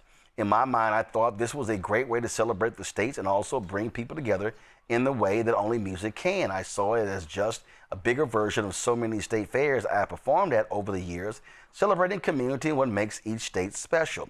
Sounds fun, right? Wholesome even. Yesterday, things started changing, and what we were told is, in fact, not what is happening. I spent my entire career singing songs about real people with real issues. I've been blessed with the opportunity to be a voice for those who have felt like they didn't have one. It greatly upsets me. Any fan who has been moved by my music may now feel like I'm abandoning the meaning behind those songs. I assure you that that is not the case. I appreciate every single fan who has reached out. I hope to get back to the D.C. area very soon. Well, now they pissed off at her. And y'all know how them white folks are with country music. Hell, they still mad at the Dixie Chicks when the comments that they made. But the thing here is, again, it was presented. People thought it was this one commission when it was Trump's commission. And frankly, Thelma, if I'm one of these artists, hell no, I'm not going to nothing that's going to be a Trump party. And so they damn sure right. Now the question is, now remember that Kid Rock, festival you're supposed to put on? Then they found out really that wasn't but a big joke as well. And artist after artist began to pull out. Remember they had that flyer, Ludacris' name was on it. And then he was like, yeah, we out. Matter of fact, somebody put out this here. This is the flyer. All the artists, so these are all the artists that have canceled from this old event. So of the 9 artists, the only 2 that have yet to cancel, Vanilla Ice said he is going to perform, and Flo Rida ain't said nothing, but is now just 2 of the 9 left. But again, so remember that. So I remember that Kid Rock rocked the country deal, which was hilarious. If I can find that flyer, they had all these names on it, and they dropped out one by one, by one. And they finally was like, "Dawg, just go ahead and cancel this whole damn thing, because that shit ain't gonna happen." What is hilarious about this whole thing is, my question is the artist. So what did they sell y'all? Did they let y'all know that this was going to be Trump affiliate, or did they try to sell you something different to where you didn't know this was going to be posted and then it was going to actually identify who was behind the whole event? I want to give them the benefit of the doubt, but I can't give them the benefit of the doubt, because at the end of the day, it's your responsibility to know who you are performing for. No, and who you are putting your name. But got to remember, some of them say it was misleading because you did have 2 committees. You had a bipartisan, you had this nonpartisan committee, and then Trump decided to create his own committee that sounded just like that one. And when they reach out to talent agents and booking agents or whatever, if they hear, hey, a celebration in Washington, D.C. of the nation's 250th anniversary, here's what it is, and you see the name, you're not even realizing that Trump just subverted the actual committee that was set up years ago to plan for this, to decide to do his own thing. Well, now I gotta sue you for tortious interference of business, because now you interfering with my business, my bottom line, by misleading and not actually telling me who is behind this whole event, with you coming in and circumvent or not. My thing is, why are they continuing to pander these individuals and mislead them so that now their reputation is harmed, when y'all could have been upfront? And so the people could have told you no. Everybody has a right to say no. They are literally taking people's rights to say no away from them. And then from the public, I'm like, so you showing up to perform for that mess? And we buy your music, we stream you, we come to the concerts, we show up, we sing our hearts out, and you going to sing your heart out for a MAGA predator convicted felon? Yeah, I'm gonna have to figure out if I need to sue them for torturous interference of business, honestly. Michael? All right, Roland. So yeah, I've been following this and it's hilarious. And also sometimes with artists, their booking agents will book different venues and book them to perform here, perform there, and they don't know it. They don't know all the details as well.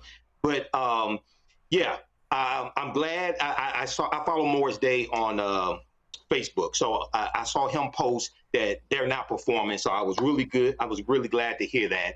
CNC Music Factory, that was Freedom Williams of CNC Music Factory rolling the picture there. So let's put some respect on Freedom Williams' name. And they had more than one big hit. They also had things that make you go, So they had Gonna Make You Sweat. Michael, stop. Okay, Michael, stop.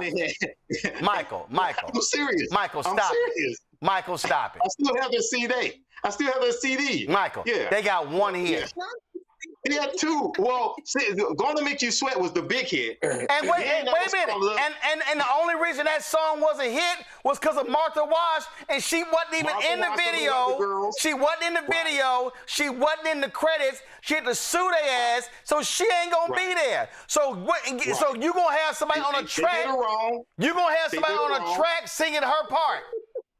Well, I don't know if they're gonna have somebody else. They ain't having nobody singing like her. Well, nobody can sing like Martha Wash. And just like she had to sue the other group for everybody, when they wouldn't put her in the video, they put some other sexy woman in the video, and that was her voice too. Right, yeah, that was body shaming taking place. But your ass literally vouching for what you think is a two-hit wonder, not a one-hit wonder. Well, Vanilla Ice is a one-hit wonder. I already said that. But you vouching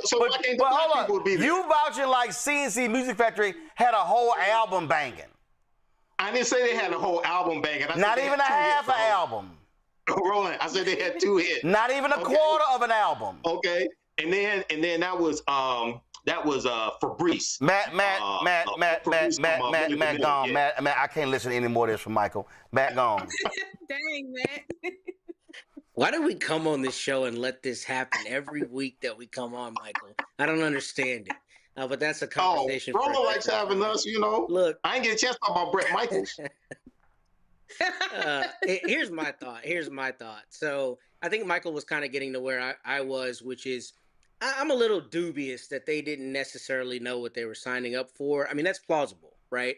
But it's also plausible that they wanted the exposure, and they're now ducking out because of backlash or whatever the case may be. Although I think in this case, it's probably more likely they really were misled, because it sounds like that's what I think Young MC said in a statement. I could be incorrect, but that there were some details that they were unclear on, and once they found out what it really was, they decided to back out. But look, people act in their own self-interest, so I wouldn't be surprised if some of these artists said, let me go ahead and get it, because I'll get the exposure and I'll get the money and I'll deal with fans, being mad about it. And I think on some level there is a question about with entertainers, to what extent should they be allowed to ply their trade, even if it's for somebody that you don't like. However, we also have a lot of evidence, in the past of artists who stood up and said, I'm not going to perform here because you don't allow black people to perform, right? Or I'm not going to perform here because of your stance on whatever other issues. So, morally, if that's something that is really a conviction of yours, you should be able to stand up and say, I'm not going to perform at a Trump-aligned event. And that's what makes me think maybe they concealed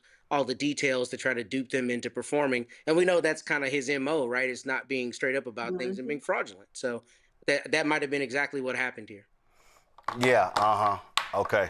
Bottom line is they all gonna cancel. And Trump gonna be out there doing his dumbass dance by himself, and maybe gonna have the village people perform every single day.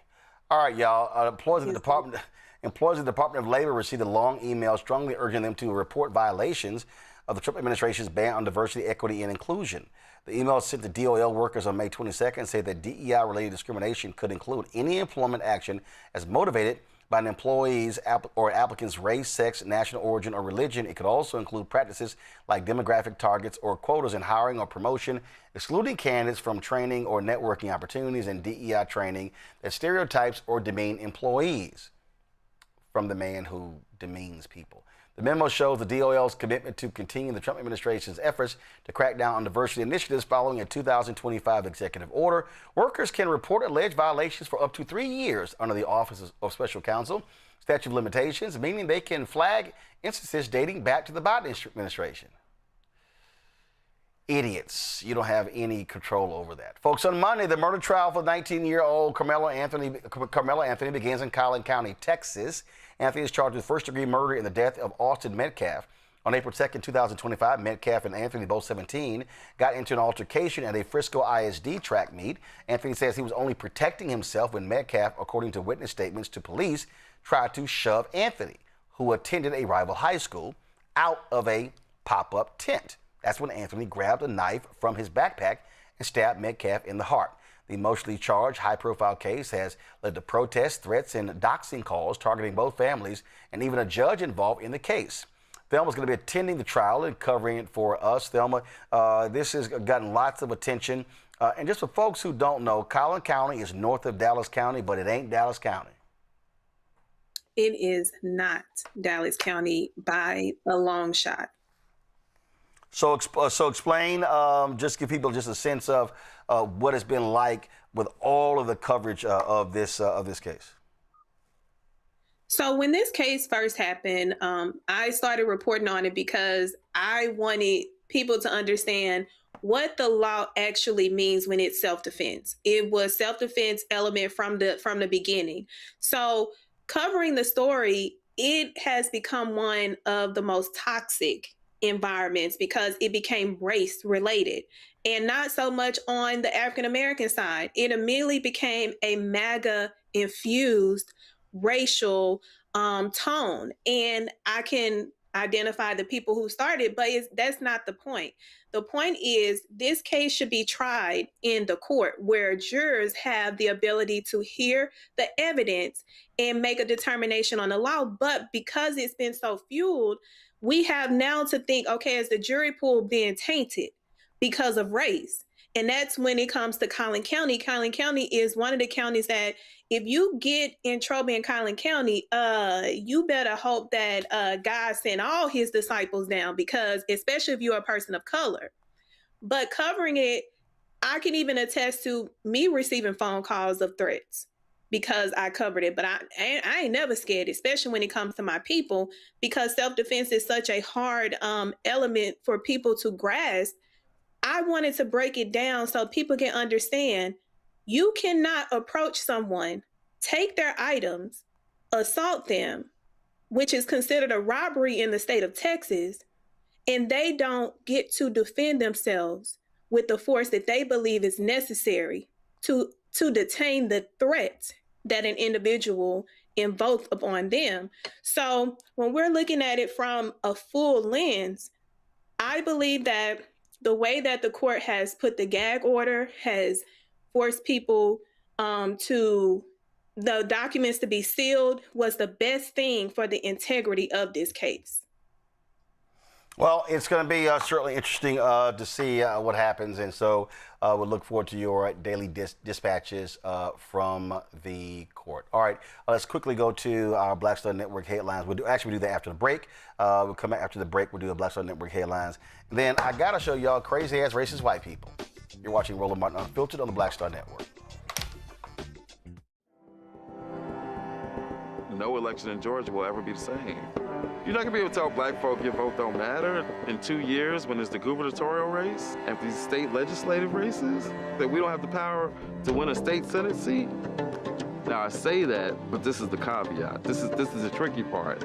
This was possible because there were more resources than we've ever seen in this state.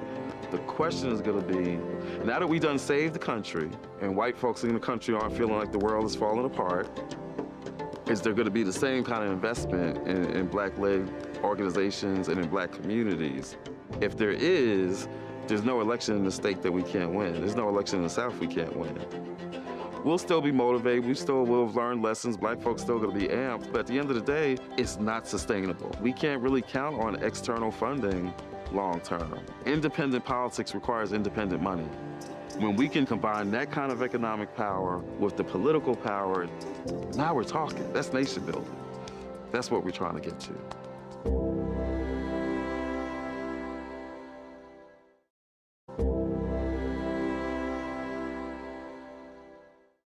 All right, folks, let me tell you about Chapter. Now, if you're on Medicare or about to be, the system is not set up to work for you. Too much fine print, too many plans, and too many people making money off of your confusion. And look, we're used to this. We're no strangers to systems that don't have our best interests at heart. But we don't have to accept it when it comes to Medicare. That's why I'm telling you about Chapter. Their advisors are independent and honest. In fact, they're the only Medicare advisors that compare every plan nationwide. And they're focused on one thing: what works for you. If there's a better plan out there, they'll find it. If you're already in the right one, they'll tell you that too. There are no games. Just last year, people who switched with Chapter saved an average of $1,100. It's 20 minutes and a real person. It's completely free. My parents actually have already called. My mom sent me a text. Folks, give Chapter a call at 724-264-8281, 724-264-8281, and connect with someone you can trust. Folks, these are the kind of services that we need for our audience here at Roland Martin Unfiltered and the Black Star Network. So call Chapter right now, 724-264-8281. Hi, I'm Swing Cash, Basketball Hall of Famer, and you're watching Black Star Network. All right, folks, time for Black Star Network headlines with Brittany Noble. A pregnant woman and her 4-year-old from Ghana, who have been detained for more than a week at a Washington, D.C. airport, will be heading back home. 38-year-old Annabella Geisy and her son arrived at Dulles International Airport May 19th with a valid tourist visa to seek medical treatment for her son's deformed hands. U.S. District Judge Liana Burkima told the government that the pregnant woman who came to the United States for a medical appointment for her child must be released from the hold room at the airport before the end of the day. She brought her son to the U.S. in 2024 to see a specialist for physical abnormalities. The ICE agent accused of shooting a Venezuelan immigrant during Minnesota's controversial Operation Metro Surge was arrested in Texas today. The Department of Homeland Security, general agents, and Texas Rangers arrested 52-year-old Christian Castro. Castro is charged with 4 counts of second-degree assault and 1 count of falsely reporting a crime for the January 14th incident. Authorities say he charged through the front door of 24-year-old Julio Cesar Sosa Solis's home, shooting him in the leg as they were searching for 26-year-old Alfredo Alejandro Aljorna. Castro lied about what happened, saying that Sosa Solis attacked federal agents with a shovel and a broomstick. Investigators later determined that the account was false and that federal prosecutors dropped the case against Sosa Solis. The former superintendent for Iowa's largest school district was sentenced to 2 years in prison today. ICE arrested the former leader of the Des Moines Public School District, Ian Roberts, in September. Roberts pleaded guilty in January to falsely claiming to be a U.S. citizen and illegally possessing firearms. Prosecutors say Roberts knowingly lacked employment authorization during his nearly 2-decade career in urban education and submitted a counterfeit Social Security card to get the job. In the courtroom, Roberts wiped away tears and told U.S. District Judge Rebecca Goodgame Ebinger that he regretted what he did. Roberts' attorney said that they expect that he will be deported to his native home in Guyana, South America, after he serves his sentence. Well, the Bureau of Engraving and Printing may print a commemorative $250 bill featuring President Donald Trump to mark the country's 250th anniversary. A Treasury Department spokesperson confirmed the plans in a statement, saying it was conducting appropriate planning and due diligence in response to active legislation. South Carolina Republican Representative Joe Wilson introduced that legislation. The design features a stern portrait of Trump with the flag's colors, the 250 logo, and the president's signature. U.S. law generally prohibits living people from appearing on currency, meaning any exception would have to be authorized by Congress. Black triplets, who doctors once said might never survive, are now proud HBCU graduates. Gabrielle, Nathaniel, and Janelle Morency were born prematurely at 30 weeks. Doctors warned their parents that carrying triplets made the pregnancy high risk. They recommended reducing the pregnancy to increase the chances of survival. However, the Morencys refused, and now, nearly 2 decades later, all three have graduated from Oakwood University. Janelle is pursuing a career in trauma surgery. Nathaniel is headed into cybersecurity, and Gabriel is headed to Johns Hopkins University to pursue electrical engineering. Their parents say they feel blessed and grateful for what they describe as a God-given gift. All right, Brittany, thanks a lot. Be sure to watch The Breakdown of Brittany Noble every day, noon Eastern on the Black Star Network. Every day, noon Eastern on the Black Star Network. All right, y'all, it's another day. And racist white folk will do what racist white folks do. In Tennessee, this white hooligan got caught on camera repeatedly using the N-word while boasting about being in Tennessee. I ain't got an angry girl. Well, that drive, jackass. No, jackass. Now it's that. I don't give a fuck if I'm white or not. You know where we're at? We're in Tennessee. It's where the KKK originated. Let's find this one. Oh, now you want to hide.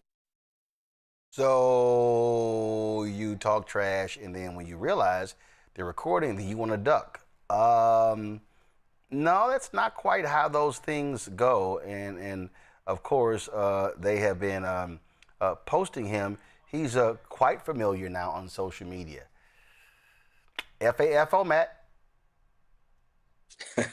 Res ipsa loquitur. The thing speaks for itself. I have nothing to add besides FAFO. I mean, at this point, you know what time it is. And also, I mean, you have no expectation of privacy in public. You should presume people are recording. How many dumb things do we see on the internet like this all the time?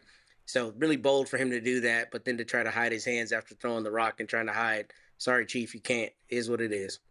Yep, and his name is Ryken Monahan from Murfreesboro, Tennessee. You now are known all across social media, Ryken. So congratulations. You're on candid camera. The other incident happened at the graduation. A white woman was allegedly harassing a black family and used racial slurs. Well, she got what she didn't know she asked for when she looked at the black woman, grabs her phone, and just tosses it. Roll it. Well,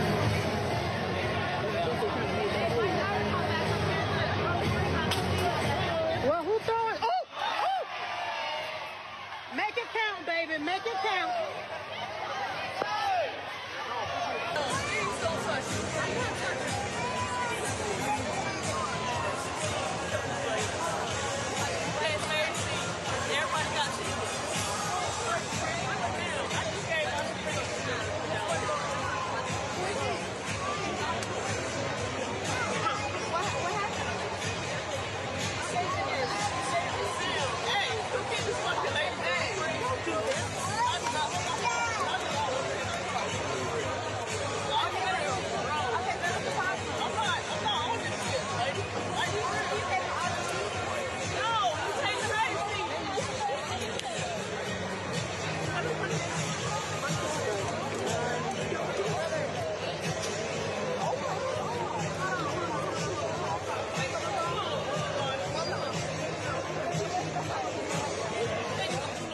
Okay, y'all, so there's another angle.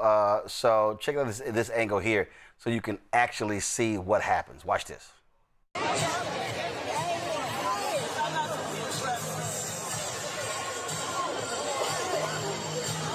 you fucking... Wow. Oh! Fucking going to jail. Okay, all right. Before I go to my panel, I got to go ahead and do this. This is a public service announcement. No, keep panel up. This is really a public service announcement. All of you, when you're capturing these things in video, can you do me a favor? Can y'all please stop shooting vertical? See, pull the video back up, Henry. See, the problem is when y'all shoot this way, this is what we get, the black bars on the left and the right.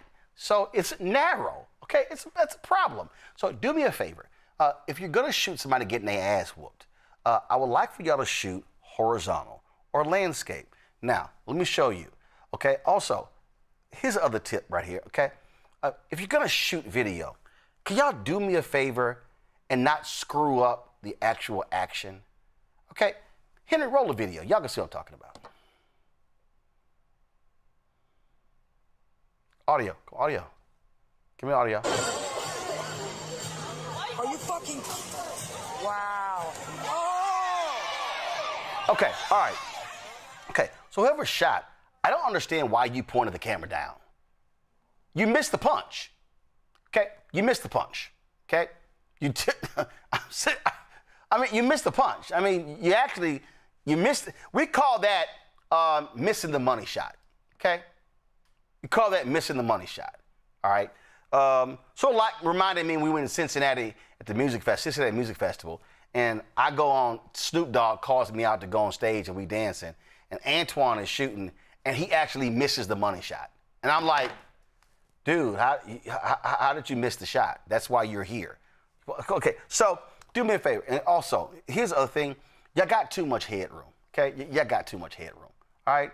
I mean, I'm just saying, all right? You're cutting the head off. So if you're going to shoot video, I need you to have a little bit more space up top. So that's give us some headroom.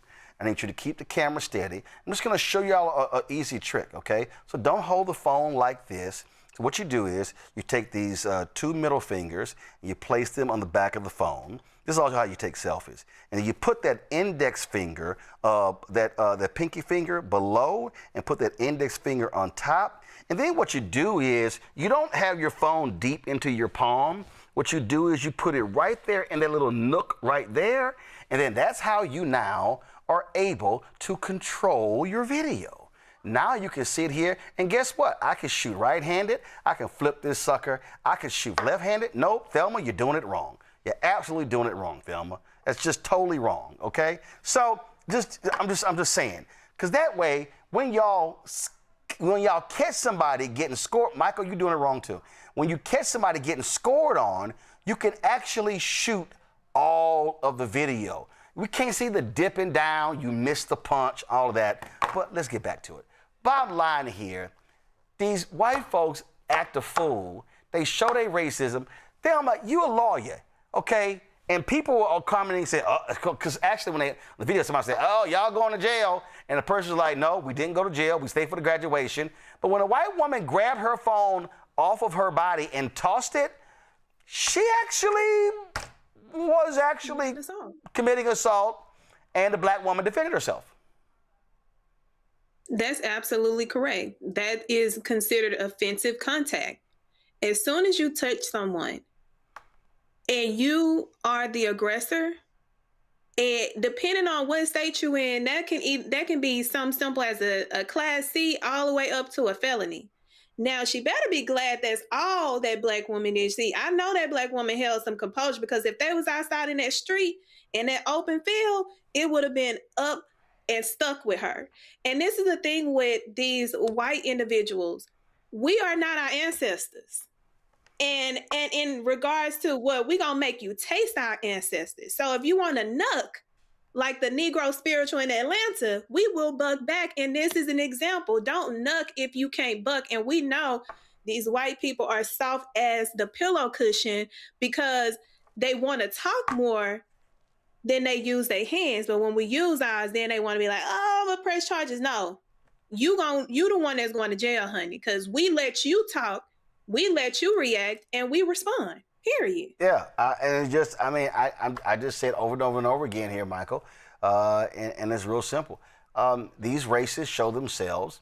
Donald Trump has emboldened these folks, and in a lot of these cases, they're getting their asses whooped. To continue to happen. So, yeah, a lot of them get out here with this false courage, and they run up on the wrong person, mess around, find out. It's not a lot to add to this, but public service announcement to white people, you need to leave black people alone. I'm telling you right now, because it's and if you study our ancestors, we fought back and shot back too. Just study the history. Read the book, This Nonviolent Stuff That Gets You Killed, How Guns Made the Civil Rights Movement Possible, by Professor Charles E. Cobb Jr. You've interviewed Professor Charles E. Cobb Jr., Roland, on your show, News One Now with Roland Martin, and you had him on your radio show. So y'all gonna mess around and run up on the wrong person, and this is what's gonna happen to you. And all I'm simply saying is, every time that happens, and it gets captured, we're gonna show y'all. But please, do me a favor, stop shooting videos vertical. Okay, it's getting on my damn nerves. I learned some. Okay, please do not shoot vertical. Vertical is 9:16. Okay. Mm-hmm. Television is 16:9. Right. This is 9:16. This is 16:9. You should always shoot video. And if you're gonna shoot video this way, Matt, grab your phone, please.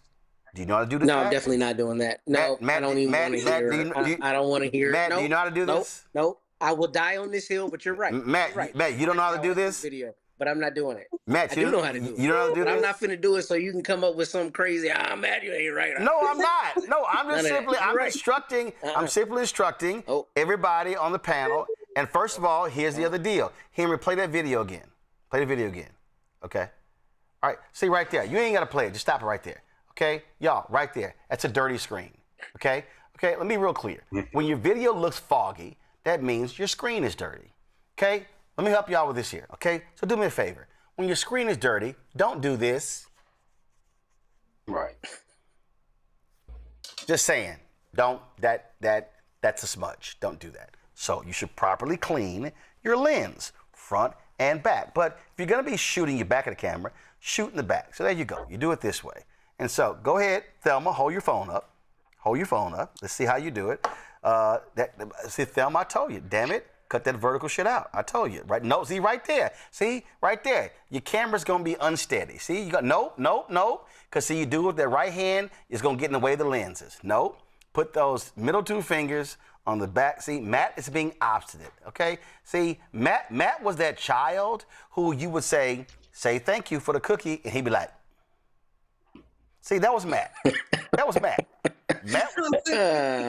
Matt was like my twin niece Raquel, who refused to say thank you. No. And she looked at me like she refused to do it, but her twin sister Rachel was like, thank you, because Rachel wanted that cookie. See, the thing is, you can't leave well enough alone, because I already told you I agree with you how to shoot it. And see right here, okay? So then Michael think he's being, you know, he think he's being fancy by holding a portable tripod. But see, the reality is you're not always gonna have that. So learn how to shoot this way. And last thing, do me a favor, turn on the function on your phone that shows the lines, so that way your ass ain't shooting crooked. Okay, all right. That's the last of this class I'm giving today. It just drives me crazy every time I see a 16:9 video. It just drives me crazy. I just can't stand it. I can't stand it. It just gets on my nerves. It gets on my nerves. It just does. Okay. I think that's it. Oh, nope. That's not it. Before we go, show the photo, please. I got a text today, y'all. Got a text from Enid Dockett. And Enid Dockett sent me a text, and she said, hope you're well.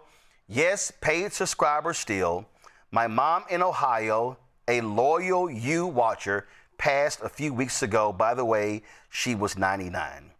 Enid had sent me a photo on January 22nd saying her mom had turned 99 this week. Her mom was a huge supporter of this show. She watched me, and she was a paid subscriber. And so certainly condolences to Enid and her mom. Her mom's name was Georgia Dockett. Her name was Georgia Dockett. She was from Rome, Georgia. She passed away at the age of 99 a few weeks ago. She watched this show. She supported this show. And I certainly appreciate it. And I say that because when we travel around this country, I meet a lot of our fans, people who support this show. People walk up to me and literally give me money. Somebody put a check in my hand when we were in Montgomery. These things happen all the time, and we appreciate that because support of this show is critical. We don't have millionaires and billionaires cutting checks. I was reading a story in the Daily Wire that's Ben Shapiro's group, and a Texas billionaire gave him almost $5 million to start the Daily Wire. That's what happens. Right-wing media, they're cutting them crazy amounts of checks every single day. And y'all got to understand, black-owned media, listen, folks that don't have jobs, they're laying people off. And I'll tell you right now, Thelma's going to be there. Thelma's a lawyer in Dallas. She's going to be at that trial. I will be shocked, and Thelma's going to let us know, I will be shocked if you have any black-owned media who's going to be at that trial. You're going to have white media. I'm telling you right now. You're going to have local media there. Conservative media is going to be out there. I wouldn't be surprised if these networks out there. And that's the whole thing. We see this all the time. And so those things happen. And this is why we have to support black-owned media, because I'm telling y'all, there are stories that happen all around the country that don't get any coverage, any attention. And that's why it matters. And in fact, when you talk about black-owned media, on Monday, we're going to be simulcasting a film along with Joanne Reed. She's going to be simulcasting this. Pull the graphic up. It's called Love, Joy, and Power. This is the documentary on Black Voters Matter. And it's taking place on Monday. And it's a fascinating documentary. And we talked about it before. And again, this is a perfect example of when you actually can own it. MS Niles, ABC, NBC, CBS, CNN, they're not going to be simulcasting this. We are. So we're going to be using this platform to actually simulcast that as well. Also, pull up the Juneteenth. So that's going to be, Juneteenth, of course, is going to be on a Friday. But that weekend, there are going to be events taking place all across the country. The Juneteenth Week of Action. If you go to the website, you see it right there. Freedom Summer 2026, Freedom Summer 2020. Do me a favor, y'all. Let's put that in our lower third because we can barely see that on the graphic. FreedomSummer2026.com for more details. This is the follow-up to what took place on May 16th in Montgomery, Alabama. It is about, again, keeping the pressure on. We also want to remind y'all, as well, that we've already surpassed 1,000. I want us to hit 2,000. On June 12th and 13th, in 2 weeks, Reverend Dr. William Barber and Prayers of the Breach will be training. It'll be a virtual training to teach people when it comes to registering folks to vote, organizing, and mobilizing. We want you to sign up. What you do is go to blackstarnetwork.com, click on that link, and you can click inside of that link or go to Repairs of the Breach website, and you can sign up. We initially wanted 1,000 black men. We already surpassed that. But sisters were hitting us up. Actually, we initially wanted 1,000 alphas, and cats who were in D9 groups and non-D9 were hitting us up as well. I'm still getting emails. And so if you want to be a part of that, I want us to hit 2,000. And it doesn't matter where you are to be involved in this here. We opened this show talking about what they did in Louisiana and what they did in Alabama. And the bottom line is this here. We are not going to be able to stop what these people are doing if we do not use our power. And so you've got Michael's there in Detroit, Matt's in Corpus Christi, you've got Thelma in Dallas. We've had people on this show from different parts of the country. And I'm telling y'all, I am sick and tired of listening. I'm sick and tired of listening to this generation of millennials and Gen Z talking about we're not our ancestors. Okay, prove it. Because that photo that I put up of Georgia, who passed away at 99, I'm telling you, her generation, they were involved. Her generation subscribed to black newspapers. Her generation fought for us to be where we are right now. And this is where we have to be. And so, again, y'all, ain't nobody coming to save us. It's just us. And we need everybody who is involved. And so we hope that to happen. Let me thank Matt. Let me thank Thelma. Let me thank Michael. Certainly appreciate it, folks. Again, what we do, what is that? Oh, I guess you won't put up your house. So did you go to either one of those schools, Matt? Did you go to either one of those schools? You thought I forgot about how you ran? No. I didn't run. 27-17. You No, didn't show up. First of all, I didn't run it next week. Okay, excuse me. Don't forget, my excuse brother. me if I have. Don't forget. Excuse me if I have. If I have speeches. Excuse me if I have speeches. But man, also, did you go? Did you go to either one of those schools? Did you go to either one of those schools? That's not the point. No, that doesn't matter. I was asking, where'd you go to school? It doesn't matter. Where'd you go to school? It doesn't matter. I went to the Howard University. Yeah, but okay. That's not the point. So, and it's amazing. The point is, I've never you came ever. to Austin. I've you never took that ever. L and you ran. I've never ever. I've never ever seen you reference a Howard football game, ever.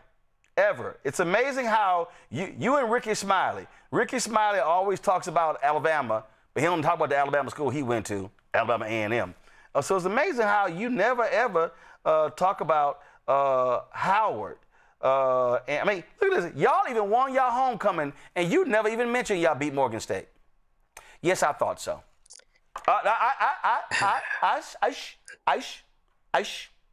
I thought so. Your deflection is ineffective, my No, brother. I'm not. No, I'm not. I'm just saying. You never ever brought up.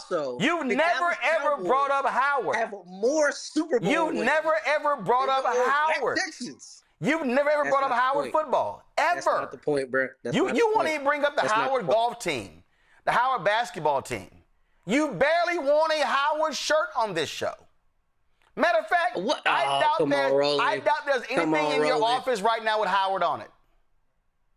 There's a lot of things in my office with Howard on it, including that expensive receipt on my wall. Hold up, zoom out. No, I'm in my conference room. I'm downstairs. I do this for the aesthetics, baby. You know what I mean? Oh, you're in your conference room, so you don't have Howard stuff in your conference room? Here's the thing, though, Roland. No, I'm just asking. You still haven't addressed. I'm just asking. Came to Austin, do you have any? Hold up, and I can listen. I can tell you. Matter of fact, I saw a video since you want to go there. Bring it, please. Since you want to go there, Matt. Okay, because I saw a video the other day where that was an award. That was an award that was put together, and that particular award it was an old award, and they brought it back. And I think it was called the Lone Star. I think it was called the Lone Star State Showdown Trophy. And that particular trophy, what it does is it showcases when these teams play each other, and there are a number of sports, and so you get certain points for winning against each other. And I remember seeing that video. And y'all didn't win that trophy. A&M beat y'all in multiple sports, and so the trophy retained with us. So we kicked y'all ass in multiple sports. Yeah, I thought so. And you keep moving the goalposts. I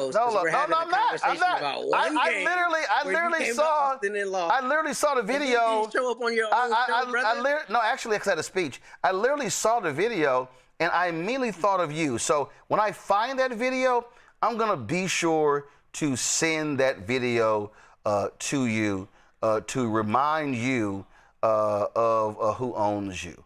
And while you're here, Matt, do me a favor. While you're here, why don't you go ahead and while you're here, why don't you congratulate the women's national champions in volleyball.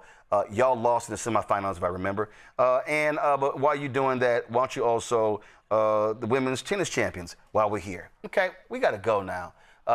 You should have checked out when you could. So next time, I think the Russians call this next time, I advise you to rep Howard, the school you actually went to, and not the one your mom and daddy went to. Whatever you got to tell yourself. Great weekend. Yeah, I thought so. You took that L and ran. No, I take the L, but your Cowboys took that Texans L. Whoop that ass. All right, y'all. Don't forget, support the work that we do. Join our Bring the Funk fan club, where we cover Black America in a unique way, even when Negroes tout white schools that they never went to. So, if you want to support Roland Martin Unfiltered via Cash App, use Stripe QR code. You see it right here. That's the QR code. If you listen, yeah, Matt, yeah, that's right. That's right. That's right. Oh, yeah, I'm going to be petty. Yes, Matt, I'm going to be petty. I'm going to be petty. Yes, I will be petty. Absolutely. Don't worry about it, Matt. We'll turn your microphone off. Don't worry about it. Your mic is turned off. I mean, you can keep talking, but we're not going to hear you. All right, y'all want to support via Cash App. Use the Stripe QR code. You see it right here. Go to blackstarnetwork.com. Checks and money order. Make it payable to Roland Martin Unfiltered. P.O. Box 57196, Washington, D.C. 2003-790-196. PayPal's R. Martin Unfiltered. Venmo's RM Unfiltered. Zelle, Roland at RolandSMartin.com. Roland at RolandMartinUnfiltered.com. I told y'all this is the blackest show out here. Download the Black Star Network app. Apple phone, Android phone, Apple TV, Android TV, Roku, Amazon Fire TV, Samsung Smart TV. Be sure to get our Roland Martin Unfiltered swag. All you got to do is go to shopblackstarnetwork.com. And speaking of that, support all of the black-owned businesses on shopblackstarnetwork.com. Go to our marketplace, and you can catch that. Get all those goods there. Don't forget also, do me a favor, download the app Fanbase. You can follow me at Roland S. Martin on Fanbase. And don't forget, folks, every single Tuesday, you can watch A Balanced Life. Remember Dr. Jackie Hood Martin right here on the Black Star Network. Streams every Tuesday. You can go back into our YouTube channel, see the shows. Every Wednesday, The Other Side of Change with Bria Baker and Jameer Burley. Every Thursday, Second Opinion with Dr. Ebony Hilton, our health show. You can check that out. Fridays, you have the Black Table with Dr. Greg Carr, as well as Roland's Book Club. So that's every single week. And so when you support this show, you're supporting the network as well and all the work that we do. Folks, that's it. Every Friday, we always run the names of all the folks who donated to our show. More than 47,000 donors since we launched. We always salute every person, whether you gave $1 or whether you gave $30,000. We treat you the same, and we're appreciative of every single dollar. And some of y'all have been inquiring into the chat. I have no idea where I got this from. Somebody gave me this shirt, and this shirt honors black male writers. So I have no idea. Literally, I was somewhere, and somebody wanted me to have this shirt. And so I decided to wear Aggie Maroon today for Matt. And so that's why I'm wearing this shirt. So you see all the names on here: James Weldon Johnson. You see Ralph Ellison, James Baldwin, Langston Hughes, Paul Lawrence Dunbar, and Richard Wright. And yep, that's all the names on here. I think I'm missing somebody. Langston Hughes, James Baldwin. There we go. Ralph Ellison. Yep. So this shirt honors black male writers. So whoever gave it to me, I appreciate it. Thanks a bunch. I'm going to see y'all on Monday. Holla!